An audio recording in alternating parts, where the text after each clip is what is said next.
All right, good evening, everyone. Welcome to tonight's City Council study session for Monday, February 10th. We got several items on the docket for tonight, so we'll start off first with Senior Planner Eric Sampson, Lindsay from the State Historic Preservation Office, as well as a few members from our Historic Preservation Commission here to present the benefits of being a certified local government. Good evening, Eric. Do you want to kick us off? Good evening, everyone. So tonight's study session, we're going to be discussing about certified local governments and kind of what it is and what it takes to become one and what it all entails. I don't know if we have the slide.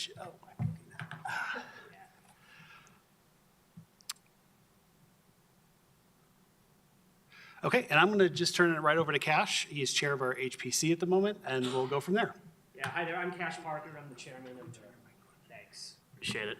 I usually don't have too much difficulty being heard, but for the record, that's good. I'm the chairman of the Historic Preservation Commission. Appreciate the opportunity to appear here in front of council this evening. And on behalf of the commission, we're here to urge the council to consider adopting a resolution to make Inglewood a certified local government because it unlocks a host of benefits and really has no downsides, as you'll see in the presentation. And the good news for all of you on council is that the heavy lifting has really been done because a robust and qualifying ordinance was passed, a revision to the Historic Preservation Ordinance as part of the Code Next Title 16 revision. So that's already in place. There's really not much more to do. But we wanted to start here just with an overview of all the different certified local governments across the state of Colorado. And there's actually a full listing in your packet that Eric put in there. But this just gives you an overview of the 67 CLGs in Colorado across really a broad diversity of geographic, social, political jurisdictions, counties, cities, and two of our neighbors, Denver and Littleton, are both certified local governments as well. And Eric, I think you're going to chat about the next slide, some of the responsibilities. Yeah, and like Cash said, the main legwork has been done already. One of the first requirements was for the municipality to have an established historic preservation commission that is active. So that was done in 2017. And then the other major part was having legislation in place that would allow the Historic Preservation Commission to review potential landmark applications for properties wishing to have historic status designation. And that was done in the Code Next Title 16 rewrite, which was completed in October of last year. So those are the main two parts or prerequisites of becoming a certified local government. If the city were to become a certified local government, then there's some requirements where at least one commissioner must attend his state historic preservation office educational training event annually. We do have a member of the HPC that is in historic preservation, and so she attends those quite regularly. And then the other thing that we would be required to do is maintain a system for survey and inventory of historic properties. And the CLG, becoming a CLG status, opens up opportunities for us to do those surveys and get some grant matching funds to kind of keep, one, inventory of the properties, and two, kind of keep a record of that. Aside from that, there's also an annual report that is sent to the State Historic Preservation Office, a copy of which I have included in your packet as well for reference. Yeah, that report, as you'll see, is pretty basic. There's not a whole lot to it, so it's not an onerous burden to put that together on the city. The benefits, I feel like I took all the good slides, Eric, sorry about that. The benefits of becoming a CLG are numerous. This is just a few of them. Access to certain federal and state grants, and Lindsay is the expert here and can talk more about this if there are questions, but there's a robust amount of funding at the state level, and this opens it up for property owners who choose to voluntarily designate their property or seek a designation of their property as a historic landmark. This opens up the ability to seek certain tax benefits and certain grants. Also opportunities for training, and cities get a formal role in the federal Section 106 process, as you can see from that last point there.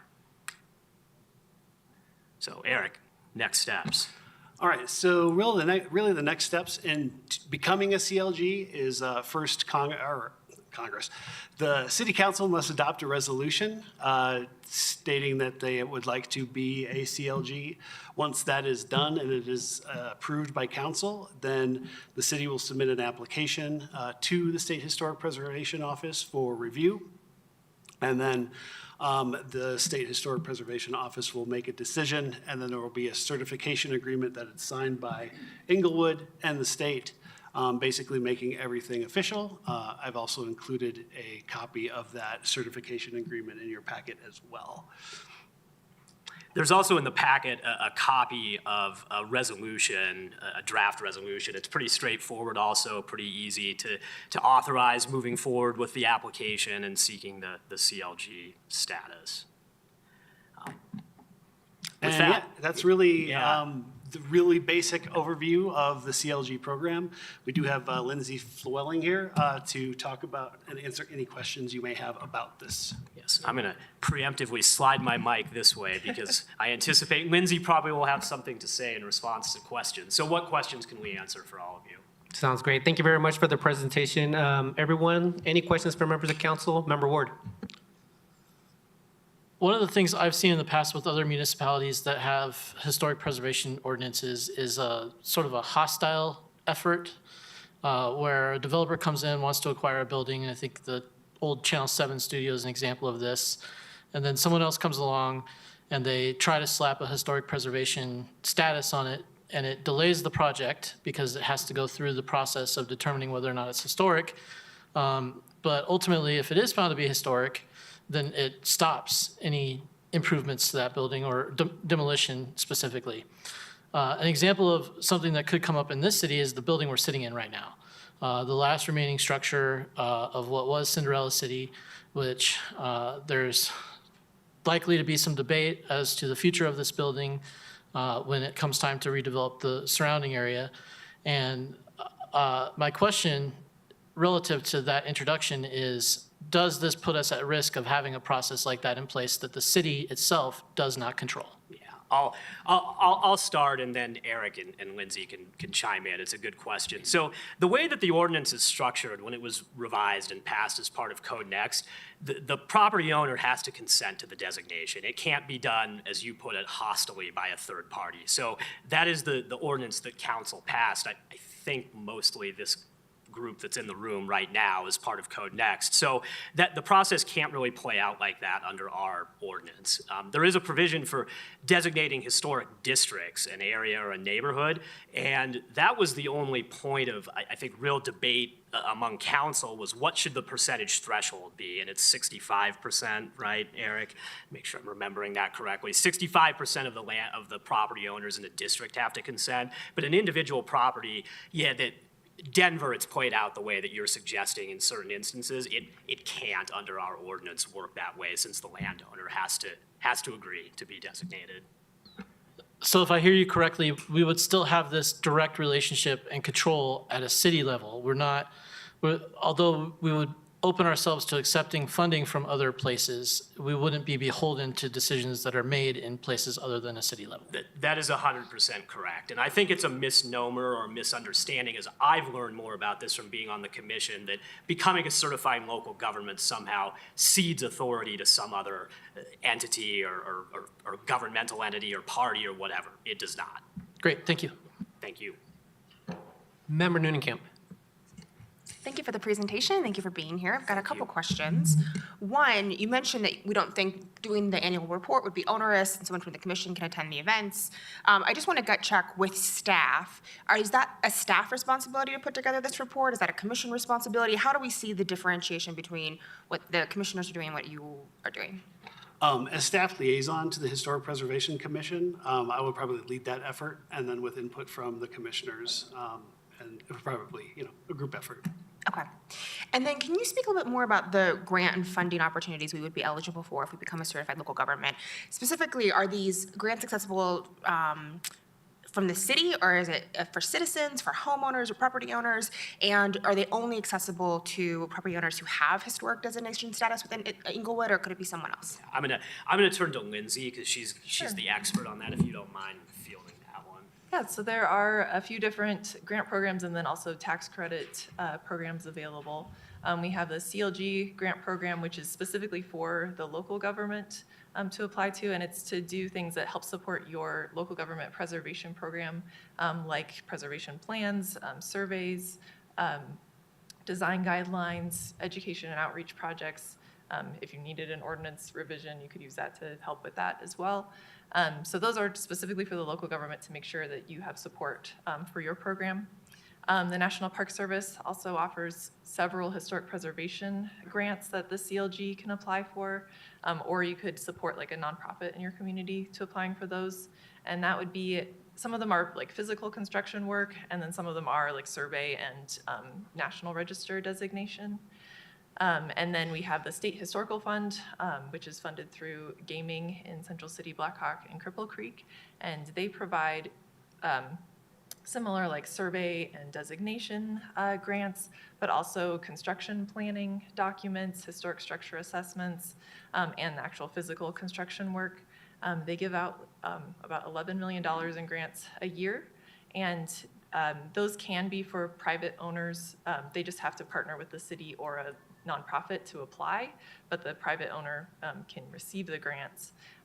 The main thing is that the property would need to have some kind of public benefit, so it wouldn't normally go to like a private residence, but if it's a commercial property in like a Main Street type district, or a property that's owned by a nonprofit, for example, they could show a strong public benefit, then that would be appropriate to apply for.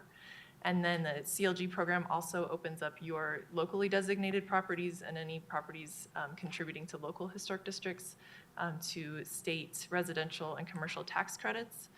So for those, person who owns a residential property can get 20% back in their expenditures. And I was just saying, well, we kind of put it as like, if you shake the house and things fall out, that's not covered for the expenditures, but if it's stuff that like sticks in the house, those are qualified expenditures. So it's not only like roofs, siding, foundation work, windows, but also HVAC and other mechanical systems that can be covered. And that's really, one of the only benefits you can get as a residential property owner. Really great incentive program. And then we have the commercial tax credits, which it's like 25% on the first $2 million spent, and then 20% on the second, or $1 million, so up to $3 million. Those are at the state level, and we also have additional funding for projects that create 50% new housing for tax credits. So some great incentives to be able to rehabilitate historic properties and put them to new use. Great, thank you so much. Thank you. I guess I just have one question. You spoke to the benefits, but what are the negatives? Well, that's a very good question. I don't see there being any negatives, and we've talked about this in the commission quite a bit, because since we already have an ordinance in place that's robust enough to meet these CLG requirements, what we're doing is both, as Lindsay just spoke to, the city and potentially, property owners don't have the ability to unlock some of these grants and tax benefits by not having the CLG designation. So it's all upside and no downside in the view of the commission. Member Nunekamp, did you have another question, or is the light still on? All right, perfect. Any other questions for members of council? Go ahead, Member Russell. Thank you for the presentation. So let's say we have organizations in the city like the historic train depot. Would this impact their ability to get more grants if we as a city become a certified local government?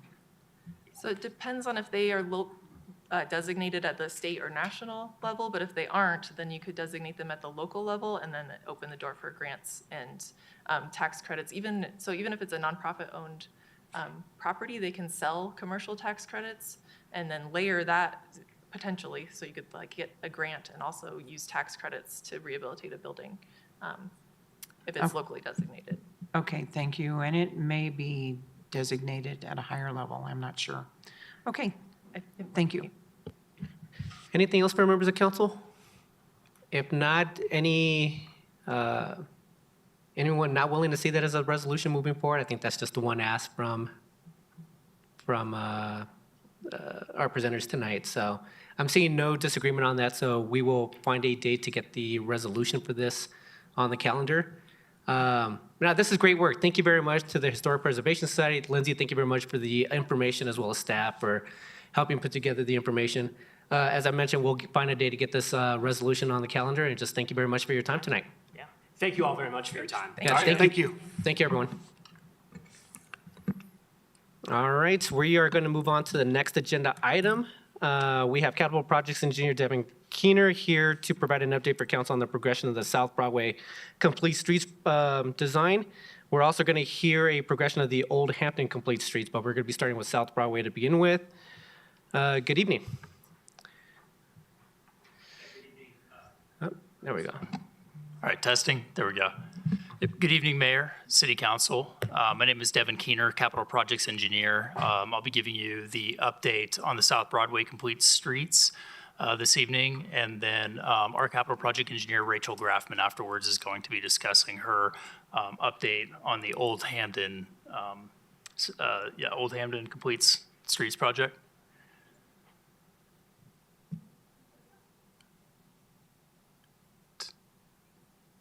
Cool. So this is the working design progress update for the other Complete Streets project that you haven't seen yet. So a little background and schedule of where we're at. So we executed an IGA with CDOT for this project back in 2023 in the spring. So almost 2 years ago. Right now we're coming up on the 100% design. That'll be submitted next month in March. The anticipated construction start for this project is going to be late summer of this year, and then we anticipate that it's going to take about a year to construct, so that'll put the construction completion sometime around late summer, maybe early fall of 2026. So a project overview of what we've been working on. This project is known as the couplet, which means that there's two streets that we're working on. We've got South Broadway and South Sherman Street. South Sherman Street is a designated bikeway. And then over on Broadway, we're doing bus and pedestrian improvements. And so I've listed on the left-hand side of the screen here just some bullet points of some of the improvements on each one of these streets, and I'll go over those. So we're adding 13 new bus stops, 130 pedestrian lights, and those pedestrian lights are going to look like the ones that we already have in downtown Inglewood as well, to kind of keep that consistency. We heard that council wanted trees, so we've got 41 irrigated trees. We've got about 300 irrigated shrubs. We're also adding in painted sidewalks and some wayfinding signs, and then we're making everything ADA compliant. So there's going to be some audible push buttons as well. Over on the South Sherman Street Bikeway, we're adding in as many bike lanes as we can. Then we've got sharrows, bike crossing markings, and some additional kind of safety features there. So the public outreach that we've done, we held a open house on April 24th, so almost a year ago, after the 30% design. And that's when we had selected all the locations for where the bump outs were going to be. And we had a pretty good idea of where we wanted to put the bike lanes and the sharrows. So we felt that this was a good time to go out and get public comment. So up on the screen, you can see the different layouts that we had here in this room. And then we allowed about the 40 attendees that came to write on the plans, and then be able to put these sticky notes on like what they liked, what they didn't like. And so there was certain themes that the public seemed to like more than other themes. And so we incorporated the comments, the feedback into the 60%, the 90% going forward. We also have an Inglewood Engaged page up as well, so that anyone who's following along with the project can see those updates. So this is some more detail on the South Sherman Street bike corridor. So you can kind of see here, get a feel of what this is going to look like. So the bike lanes are on the left side in that image. We didn't take any parking with this, so we made sure that we weren't going to take any parking. And then we know that was a big issue that came from the open house back in April.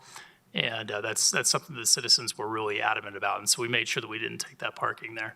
But this is just kind of what, a typical intersection would look like with the bike lanes. And we've got some delineators, some bump outs and some other safety features here that just kind of really make this intersection more visible and just safer for cyclists. We did hear from the cycling community that the bike lanes are preferred over the sharrows. We were only able to get in 6 of them along these 13 blocks, but they're all continuous bike lanes, which is good. So it's not just like bike lane and then sharrow and then bike lane sharrows. It's all continuous. So we wanted to get more in, but with the rules and around how to design a bike lane, there's only so much we could do. So the other 7 blocks are going to be sharrows. And some of the treatment methods with sharrows is putting in what are called chicanes, if you've heard of those. It's on the, you can see a picture on the right-hand side of the screen. And they're kind of like these pinch points. So when you don't have, streets that have a lot of cars parked on them, you want to put these kind of pinch point delineators in there that are basically intended to slow down travel traffic and make it safer for the cyclist on sharrow streets. Otherwise, you just have the sharrows there, and the chicanes kind of create that extra safety feature there for them. So I was talking about the chicanes earlier, and so these are those pinch points. I wanted to talk more about the placement of these. So on the north side of this corridor, I believe it's like from Kenyon and 4 blocks south, we didn't have to put any of these chicanes out there because there's so much parking along the street that the cars actually act like the chicanes. But down on the south side of the corridor, we've got these 3 streets here. So Chenango to Layton, Layton to Union, and then Union to Tufts that don't have as many vehicles parked along the side. And this would be a good place to put those chicanes to add the extra safety. The chicanes were also placed on property lines as well, so that it wasn't placed on one individual's property versus another. So they're all shared on the property line. So we felt that the placement of these was appropriate. All right, now we'll talk about the proposed South Broadway improvements. So as you can see, there's a lot of color on these. We've got a lot of new trees, so we wanted to add in some greenery on this. So part of the grant project was to create the 13 additional bus stops. In doing that, we had to create these bumped out pedestrian spaces, and we were able to add in irrigated trees, so the 41 irrigated trees that I spoke about earlier. And then we also chose to add in some artistic paint on certain areas on these bump outs as well, just kind of add to the character of this corridor. This is not, what's shown on the screen is not the final layout of what the artistic design is going to look like. I'll show that to you on the next page. This is a little bit too intricate to be able to paint out, so we chose something a little bit simpler. If you're not aware, there's another initiative to paint the medians here on Broadway as well, from 285 south a couple blocks. So what we wanted to do is make sure that the painted bump outs matched up with the future painted median initiative project. So those are kind of in harmony together. So talking a little bit more about design overview here, we made the bus bump outs in the parking lanes. So this keeps the bus from having to go back into the parking lane and then navigate its way back out into traffic. That's not really an efficient way for buses to navigate, and it slows down traffic. It's hard for them to get back out, especially when there's a bunch of cars that are not letting the bus in. So this just allows the bus to be able to stay in the travel lane and just be more efficiently be able to move through our community. Some of the other safety considerations here I talked about earlier, we're going to be putting in the auditory push buttons. Everything's going to be ADA compliant. We're also adding in anti-graffiti paint on the bus stop shelters. And we ensured that all the emergency vehicles can navigate around the new bump outs. So we ran all the auto turn programs, and there are no issues with the bump outs there.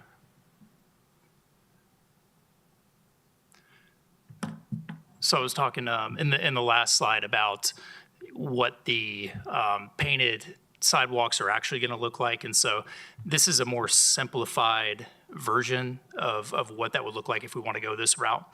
This is what's being proposed right now for the painted sidewalks, and this matches the theme and the colors of the proposed median painting project.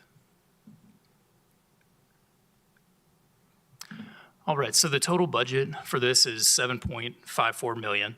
88% of this is federal, only 12% is city. So that means for design and construction, the city's share is only about $900,000 of the $7.5 million. So that's a really good deal for the city here with our cost share. The design cost in total was $1.5 million. Again, it's the 88/12 cost share there. And the construction estimate is right around $6 million. And we're feeling pretty comfortable with the final numbers that have come in on the estimate at the 100%. And I'll open it up to any questions, thoughts, or comments on the project. Thank you, Deb. And yeah, we'll stop here for questions on this item. Member Noonan-Camp and then Member Russell. Thank you for the presentation. Good to see you. Exciting to see more progress on this project. I've got a couple questions. One on the Sherman Bikeway, the Sharrows and the bike lanes. I was speaking with some cyclists in the community at our Coffee with Council recently, and they expressed, I think what we've heard before is that cyclists don't like Sharrows, and we're in this challenge of what we can afford to do, and they had shared they would prefer having fewer protected bike lanes than more Sharrow lanes. Have you heard that feedback before? That's a very small sample size, but I'm curious, when you're getting open houses and people who are really concerned about not losing parking, are you also hearing from the cycling community? Yes, and you know, the cycling community has a lot of varied opinions on this and kind of hard set opinions on it. But I think at the end of the day, we have to follow what the bike guidelines are for this, and you know what the safety criteria is. And I think that we've done a good job with that in the balance to the approach to this project. That's helpful, thank you. Also, the aesthetics, I love the trees, thank you very much. I want to talk about the painted sidewalk concept and the painted medians. I have a couple questions. One is that in line with our waymaking and place finding plan, or is that a completely different design Yeah, so guideline? it's in line with another initiative that I believe that Parks is headed up. And I'm not sure if that was at the direction of you, Sean, if you're leading that. Yes, and one of the things I would have interjected into Devin's comments, which were completely correct, was that the color scheme for those medians and now for the painted sidewalks are in alignment with the branding colors, which is what the wayfinding and placemaking plan called for. So yes, in terms of that kind of ribbon effect that you saw in both of those designs, one is kind of more of a river, but the other one is more kind of ribbony. That's very much in keeping with the, you know, the new gateways that we have, with the kind of the vine. It all kind of goes back to this vine ribbon design is what we're trying to really push out in all of our kind of placemaking. That's helpful. And it looked pastel here, and so I was just gut checking that. And then you mentioned that it's painted sidewalks, and I'm just curious, what is our thought for upkeep, preserving that? As we know, is it actual paint, and how long do we think that will last, and are we budgeting for that somewhere? But then also, is it like the kind of the heat wrap that we do when we do like a creative crosswalk? Right, like the thermoplastic. Yes. So the name of this paint, I can't pronounce it, but it is a paint that's applied. It's not the heated thermoplastic that you were referencing. It does last 5 to 10 years. 10 years with less traffic, and I think that we'd probably get about 5 years out of this. I have talked to the consultant about maintenance of this, because that is a concern that came up, before this presentation. I was thinking that you probably have, a question about that.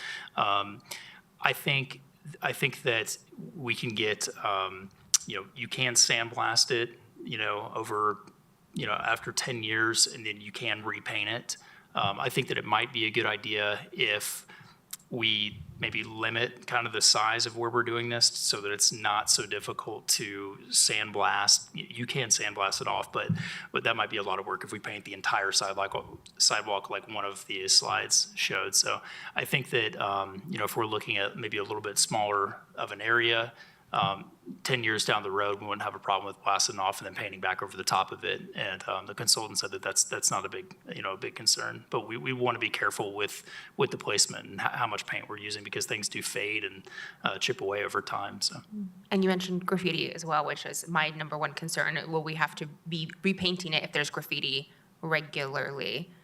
I don't know what our plan is for that. So I think I love the quirkiness. I love the design. I would love more, as long as we know what we're committing to, and that we can also commit to the upkeep. And where is that budget coming from as well, is what I would want to know. Is it just in 5 to 10 years, or are there going to be ongoing things that we need to be accounting for too? But love the design. Thank you. Thanks. Member Russell. Thank you for the presentation. I've had a couple of calls from constituents about this. There's some major concerns. One of the questions on the public engagement summary, it says that the public voted on what they liked versus what they didn't like. Is that the reason there were no didn't like statements in the thing that came out? It could have been because we just used these like green sticky notes. It wasn't like a super formal thing. It was just put a green sticker on what you like, more. And then we just tallied them up. I have a little problem with that, and I have a problem that it didn't come to council, because the people that put negative comments that they didn't like, there may have been more people that didn't like that, and it may have made sense. So I would appreciate it when we get information back that both the likes and unlikes are not there.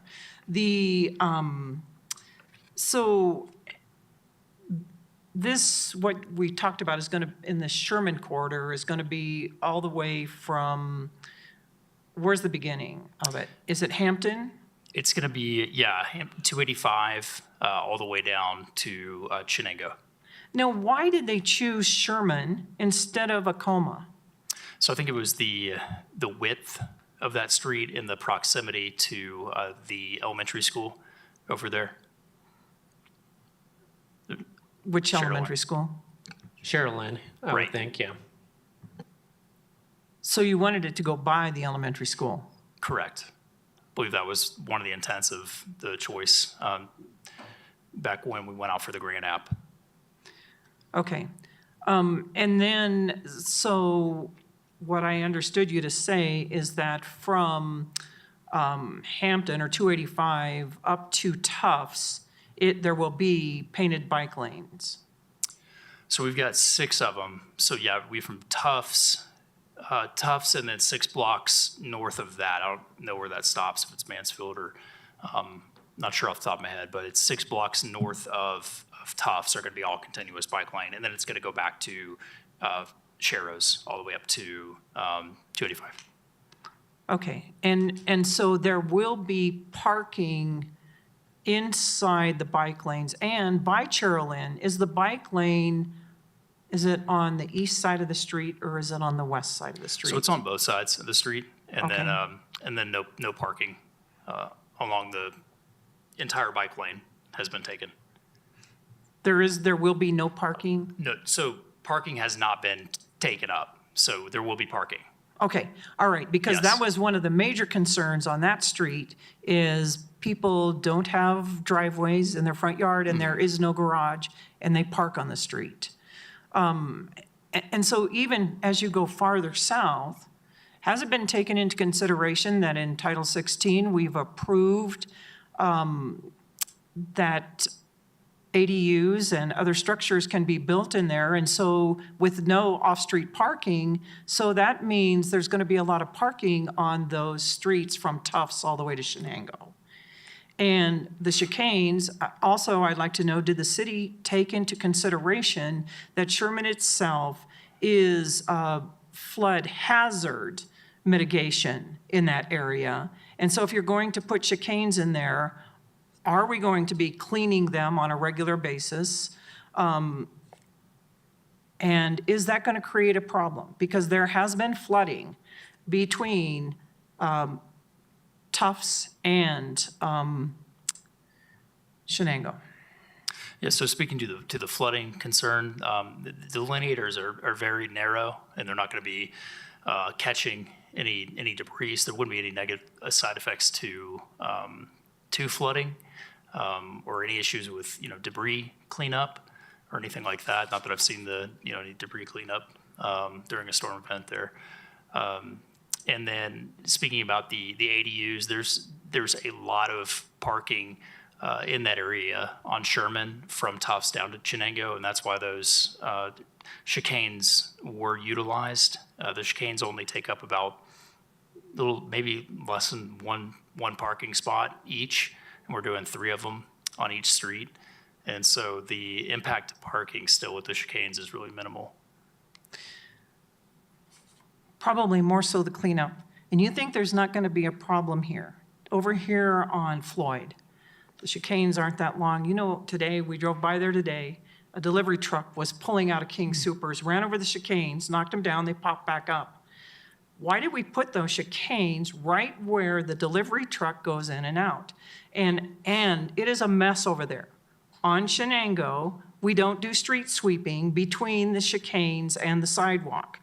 And I've had people in that area down there tell me that they are going out to clean out the storm drains on that are in Sherman down there.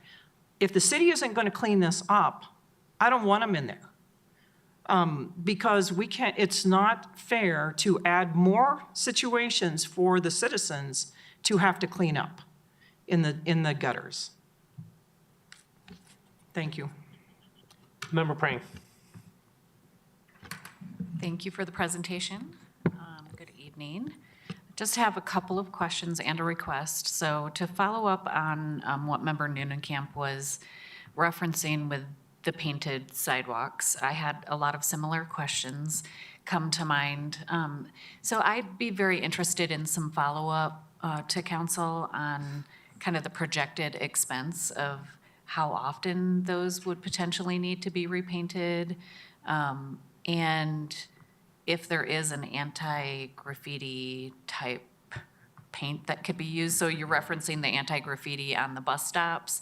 Is there similar types of paint that could be used? I just see those bright, beautiful colors being attractive to those who may want to do graffiti around the city. So whatever we can do to prevent it. I really appreciate the vibrancy of the colors and the thoughtfulness on the continuity of design and, along with other wayfinding areas in the city. So if we could just get a little more information on kind of that ongoing projected cost of maintaining that. And then I had a question also about, I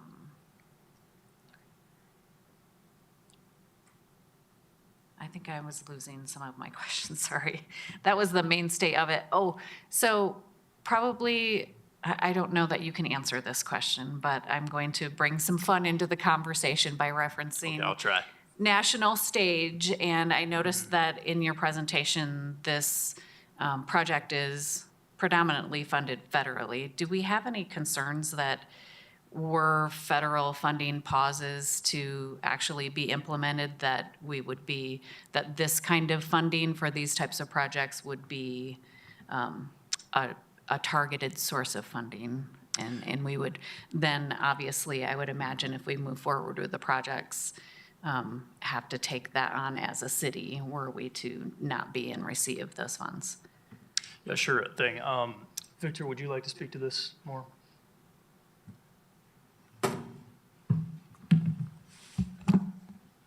Good afternoon, Mayor and Council. Councilmember Perrine, thank you for the question.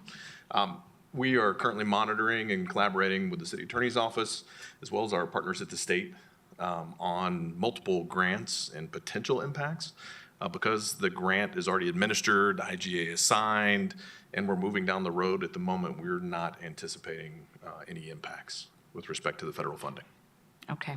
But it is something we're continuing to closely watch. And I understand it's not really an answerable question at this stage, but I just think that we need to be having that in the back of our mind as we continue to talk about our already approved projects that are funded Absolutely. in such ways. So were you to get wind of that, you would immediately be coming to us, correct? We are, yeah, all ears and keeping an eye on it and communicating and making sure that we know what's going on. And if impacts do come up, we immediately raise that flag. Okay, I appreciate that, thank you. Absolutely. And the other question I had did come to mind. So I'm still trying to get educated on how the bike lanes and everything work when we're having shared space on a street.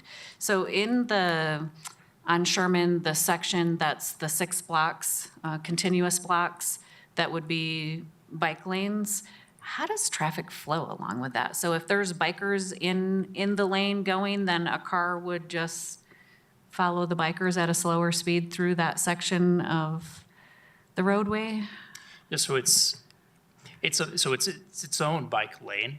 So there will be a stripe there. So it would just be like a normal street where you shouldn't go over the white line. The street will be a little bit narrower, so the cars will travel a little bit slower, but they're not going to be following behind or driving in the bike lane. And so we've made sure that the bike lanes are wide enough too, so that the cyclists have their own space within that bike lane, and they are not put into any precarious situation or kind of close to vehicles. So they'll be very safe in the bike lanes and no issues with vehicles. Okay. I asked that question because in some of the pictures it shows like the painting for the bike lane, like huge in the middle of the lane. And so that didn't give me a sense that the bike lanes are like their own separate space kind of over to the side and that you're working together with vehicles that are moving through the area. Yeah, let me pull that back up. Yeah, So we there. talked about the picture on the right up here? Yeah, Okay, yeah. oh yeah, so the Sharrows. So yes, they will actually be riding in the street with the Sharrows. And so those aren't the bike lanes, those are the Sharrows. And the chicanes on the sides are meant to calm the traffic there. But yeah, Sharrows, you'll be riding in the street with other vehicles. Okay. You know where that is? There we go. Okay, so on the green dot, the chicane is right here, circled. And then we've got the bike lanes over Got here it, in that okay. circle. That's helpful. Thank you. Sure thing. That's all I have. Thank you, Member Prang. Member Ward. First of all, it did not go unnoticed that you chose to place the chicanes between property lines or on property lines, which I think is really helpful from a political standpoint. Because if a resident calls one of us and says, hey, why did you take away my parking spot? We don't have a great answer for that. But if the answer is, well, you're sharing the lost space with your neighbor, that's a little more reasonable, especially for the benefit of the community on the bike lanes. I think we've heard a theme from some of my peers here that I share, which is concern over, in particular, the paint on the sidewalks, but I'll also add the added bus stops to that. I've observed just from an anecdotal standpoint that we have some difficulty maintaining the bus stops along Broadway in our city, partially because we have a population that is there for reasons other than to catch a bus. And I know that makes it challenging, but when we're adding 13 bus stops, are we biting off more than we can chew in the ongoing maintenance? I would hate to be paying to install things that look nice when they're installed and then create a serious, significant problem in the future. And that goes for maintenance of the sidewalk paint, that goes for maintenance of the bus stops, and other similar nice-to-haves. Like, again, the city, I think, doesn't have the best history when it comes to maintaining irrigation in the public right-of-way. We've had some challenges there as well with our medians and other places along Broadway that are supposed to be watered, but for years or long periods of time went unwatered and got in a condition that doesn't make me proud personally. Some of this project is in District 4 and I travel up and down Broadway on a daily basis. So I wonder, I think for me, from a council standpoint, I would need to know more about what the investment is to build these specific structures, the bus stops and the sidewalk paint, because my assumption would be that at some point in the near future, perhaps nearer than we would like, we are going to have to replace those at a similar or higher cost that comes completely out of the city coffers. So that's what I'm concerned about. And I'll add that that was a theme at our council retreat recently, was when we build nice things, we have to also have a plan to maintain them. And so that's one of the challenges I see with this project. I don't see anything else that really overly concerns me, but those stand out as potential sticking points when I'm planning for the future, and I want to make sure that I make the next person be in a good position to deal with some of these issues. I worry about that. Councilmember Ward, thank you for the feedback. I will say we are aware of those challenges, especially around bus stops, and are working with our communications team as well as our vendor, Outdoor Promotions, and some of taking the challenges and some of the issues that we've seen recently and strategies that are working and are not working and trying to incorporate those into the design. And agree, we definitely don't want to put something on the ground or that's going to be maintenance intensive and trying to find that balance. But yeah, we're happy to look at the costs of those shelters further and make sure that that's the best and highest use. And I would just add to that, one of the things that we've done in the last year, actually 2 years, is Deputy City Manager Dodd and our communications director who manages the contract with Outdoor Promotions. If you don't know, and if you can go to one of the bus stops with that mock-up sign, our bus shelters in Inglewood are actually managed by a third-party company who pays us a little money for advertising on those. We were not managing that contract before about 2 or 3 years ago. And so trash cans were, overfilling. You were diligent about returning many of those problems in. We had people camping at those. We've had a number of heart-to-hearts with that vendor. We have got, I believe, a new contract that's in place now for that contract. If it's not in place, it's about to go into effect with increased maintenance standards. And they really upgraded their equipment that can do this, where they now have this large-scale power washer that comes through and does a big power wash of these much more regularly. So you should be noticing, I am noticing, in our bus shelters a much better maintenance model than we've had in the past. So it's a great comment. I appreciate that this council wants to talk about maintenance costs because most councils don't think of those things. I'm glad you do. In terms of the painted sidewalks, the 41 trees, which frankly is not a lot of trees, and I'll be asking questions about that after this meeting because it's not a lot of trees, it's a lot of shrubs. But in terms of something to make this corridor attractive, this is Inglewood's forgotten corridor. This city has done nothing to help this corridor for 50 years. And it's the ugliest section of Broadway for 20, 30 miles. And so, we want to do something that makes our business community, our residents, feel the love of, their city. So if you have other ideas on how to make that more attractive, safer, we're all ears on that.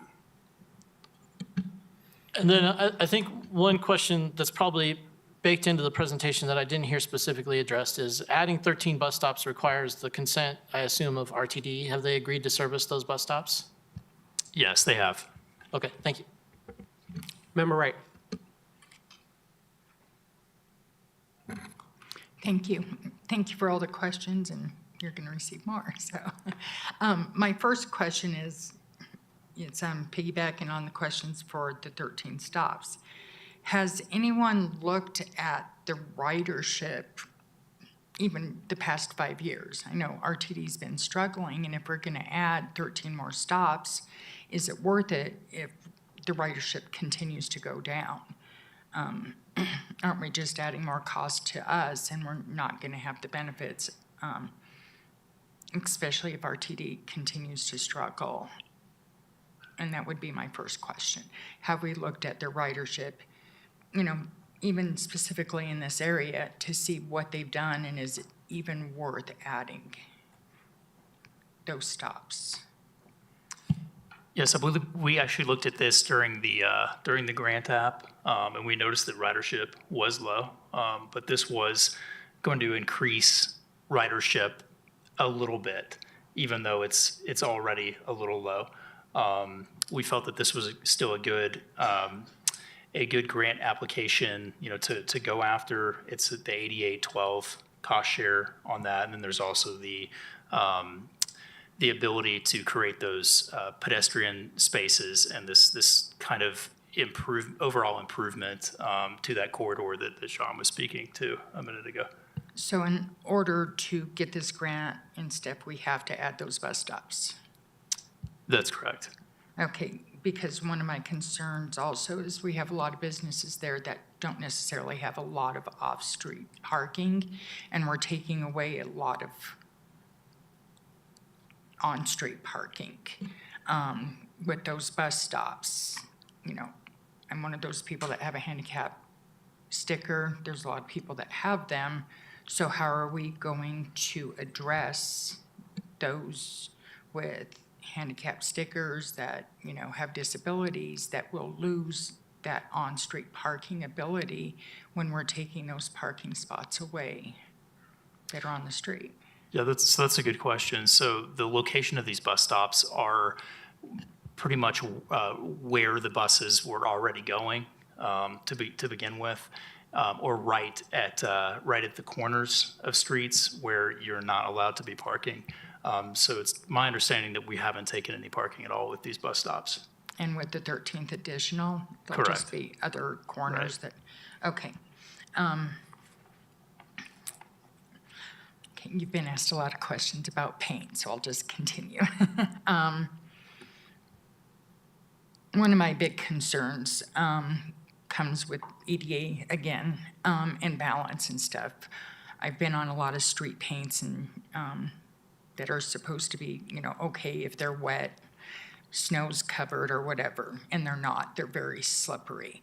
So the type of paint that you're talking about, how safe is it going to be with someone that has a disability or balance issues and stuff like that? If it's wet or if it's been icy, snow covered or whatever, that's my big concern, because when you have some type of a paint on a cement surface, a lot of them are very slippery. And that's one of my biggest concerns, thinking especially with Inglewood having the highest proportion of people with disabilities living in the city that would probably be on the Broadway corridor. And that's a huge concern. And I don't know if that's been discussed or looked at, but I think it should be one of the highest priorities that we do look at. Yeah, I think that's a great question. And I actually don't know the answer to that, but that's something that I would like to reach out to the consultant for, and just to make sure that when it does rain or snow, that this paint isn't slippery. If it is, what can we do to ensure that it's not? Is there some material that we can throw on it or mix into the paint that would add a little bit extra grip? That's definitely something I'll follow up with them about. And I'm sorry, I didn't mean to cut you off. And one of the things is if you have a storefront that decides to, clean off their sidewalk, then what happens if someone walks down and, even an able-bodied person, it's slippery and they slip and fall? Who's the whose liability of that afterwards? So it's a concern. So I think that's it with my questions for now. So, oh, I have one more. I apologize. The open house. There was only one, and these are a lot of big changes. I know the plan is almost at 90%, I believe it is. So this is the plan. Are you planning on additional open houses to get more feedback so that we can see everything that people are saying and their wish list or their not liking list? Is anything additional planned? So we haven't planned another open house at this time. If council would like that, we can definitely go out and do that again. Right now, I think that we were thinking about putting out a social media post that has a link to our Inglewood Engage page that's going to have the roll plots, and it'll show the final plan for the Sherman Street Bike Corridor, and it'll also show the final plan in full for South Broadway as well. We're thinking we could get a bunch of comments from social media or through Inglewood Engage that way. But like I said, if you would like the open house to occur, we can probably do something like that. I think there's you have one group of people that use social media a lot, then you get into another group of people that don't use computers as much, and they're the ones that are kind of left out. That may show up to an open house type of thing, and I think we may need to discuss that and think about that on how we get feedback from as many groups of people as we can. So just a thought. So thank you so much. I appreciate you guys. Member Russell? Thank you. And actually, I think that's a great idea to have another open house, because the people that I've heard from said, well, we talked about it a year ago and nobody's ever heard anything, so they thought it was not happening. So I think it might be a good idea to have an open house. And then going back to the 13 added bus stops along Broadway, we have another problem. Drug deals happen at bus stops. And if we add 13 more bus stops, that's going to be more opportunities for drug deals to take place. I've had business owners call when I've been in there, and the police came to this one business and told them, why don't you call and see if you can get the bus stop moved? The problem is we need to fix the problem at the bus stops. But I do have some concerns if we're going to add 13 more bus stops. Is it 13 more opportunities for drug deals to go down in Inglewood? So I think that's something we should consider. Thank you. Thank you, Member Russell. Do you mind if I ask a couple questions, Member Newcamp? So I like a lot of the ideas that came out of tonight. Real quick, is Littleton also going to be doing something on their side in order to kind of make a continuous South Broadway, or is it just Inglewood? I think originally Littleton was going to do something, but. Yeah, so Littleton does have their own South Broadway complete streets plan as well, yeah. But do you know the time frame for theirs? Is it different? I'm not sure. Okay. The only other thing, a lot of my questions were asked. So the only thing I do want to second was mentioned by Member Ward and Member Russell regarding the bus stops. Just because I've heard similar concerns, and I just want to make sure that you potentially are working with the police department on what they see with some design issues with the current RTD bus stops, and just making sure that we take that into account when we're looking to put up these extra 13. But everything else was asked by other members of council. But Member Nunekep, you have anything else? Sure, just a comment and a question. I just want to acknowledge how hard it is to do this, to find a way to make something beautiful and creative and a nice place to be that's also functional and like a public works project. And so I appreciate you taking all the questions about how is it going to hold up in the weather and the graffiti and all these things. I think it's really tricky, and I am excited to see us find solutions that we think can withstand people living around them, but also accomplish the goals that we're trying to do and everything else we have for the city. So thank you for being intentional on this. I think the design is really wonderful, and excited to see how we can make it work. I'm wondering, we've talked a lot about the citizens and the getting their input. What's our communication been like with the businesses in that area? Are there anything specific, things that they would like to see? How are we engaging with them? Are we hoping that they come to the open houses, or are we doing anything intentional there? So back at the 30% in April, or after the 30% when we had the open house, we did invite all the businesses to show up. I don't believe that we did have any of the owners of the businesses come to that. It was mostly just residents. But we haven't done any other outreach to them directly at this time. Most of this work is it's in the street and would just be kind of considered kind of concrete maintenance. It's not going to affect their business at all. We've made sure that it doesn't affect their entrances into their shops or entrances into their parking lots. So it's really just kind of an extension of existing sidewalks, and we're putting in some trees. So there's really not too much to coordinate there. That's helpful context. This might be something for the city manager. How do we partner with community development to reach out to them and have them have ownership in this project? What do they want to see? How can we if we do want to do something great for South Broadway to support these businesses, what do they want to see would be good to know. And I'm thinking about, the stories we're seeing from Denver, their Colfax project. I saw businesses in that project, which is much bigger and will impede people's ability to access their businesses, said, I'd rather go through COVID again than go through this project.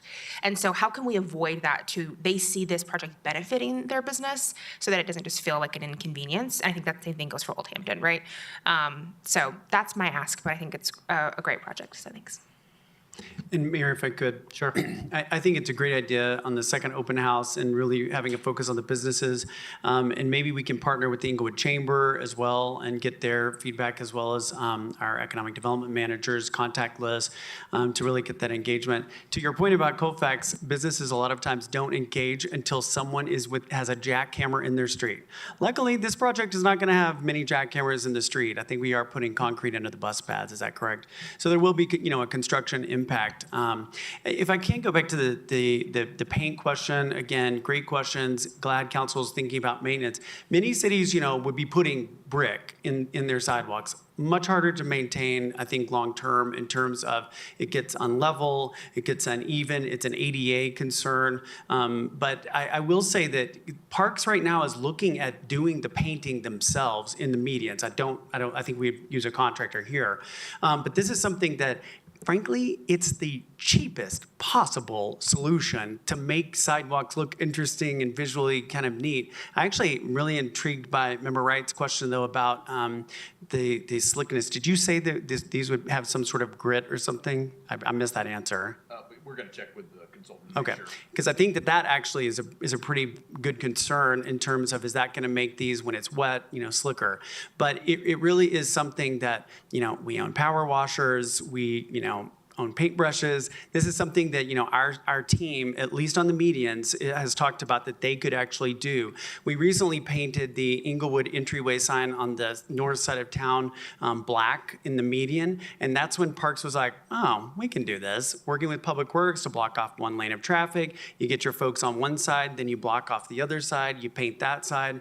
And so I think they're kind of building some confidence that we haven't had in the past about doing some of this work ourselves. But it really is far less expensive than putting in, brick pavers or any kind of a concrete ribbon that's stained, concrete. Those are all far, far more expensive than, what we're looking at here, and something that we can maintain in-house. I think that's really helpful context, because that's the question, right? How expensive will it be? One last thing that we might want to think about, I don't know if we're looking at anything stamped, like stamped concrete. This is for other projects maybe down the road as well. Did you have something? On Old Hampton, we're doing a sandblasting pattern that will have a similar effect to stamping concrete, but it's a little bit more low maintenance and long-term. Awesome, thank you. All right, any other questions on South Broadway? Now we can move to Rachel on the Old Hampton Complete Streets.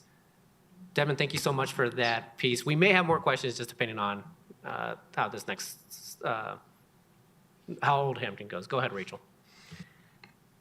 Oh, it doesn't look like my slides are here. I believe they are in everyone's packet. They are. Should we in take the- a break? Okay. Okay. Yeah, let's just take a let's just take a break. If everybody just can stay in the room, because it shouldn't take too long to get the slides back in here.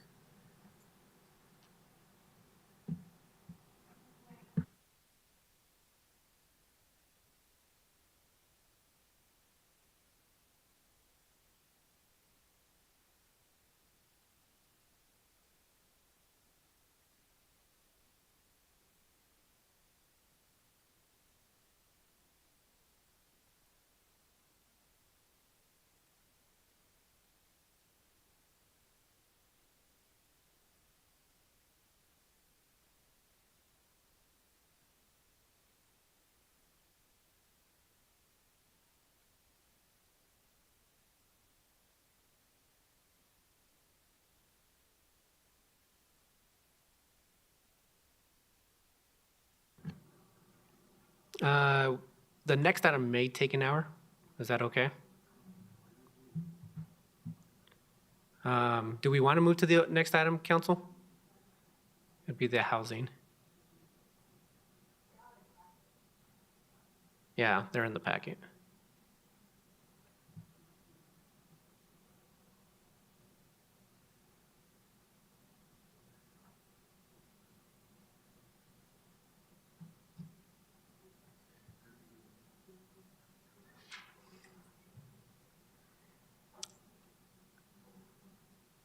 Members of council, did we want to move to the next item and while they get uploaded? Okay, we'll just wait on her then. Okay.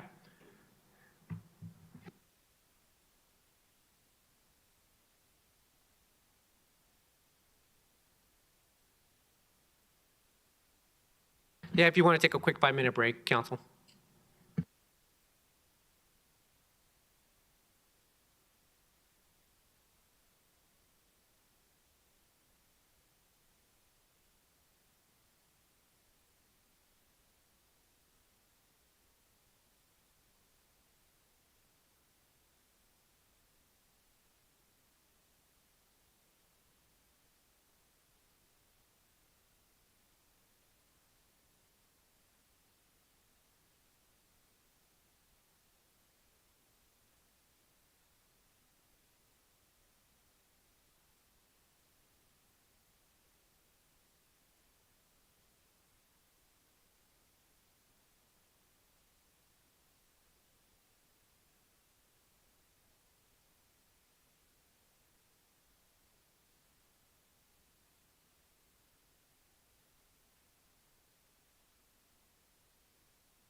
All right, members of council, we're almost back.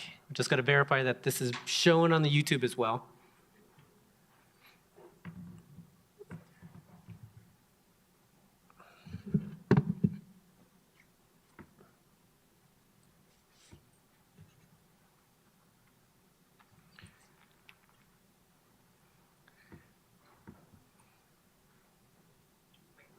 Waiting on you. You're my okay, Jackie, so.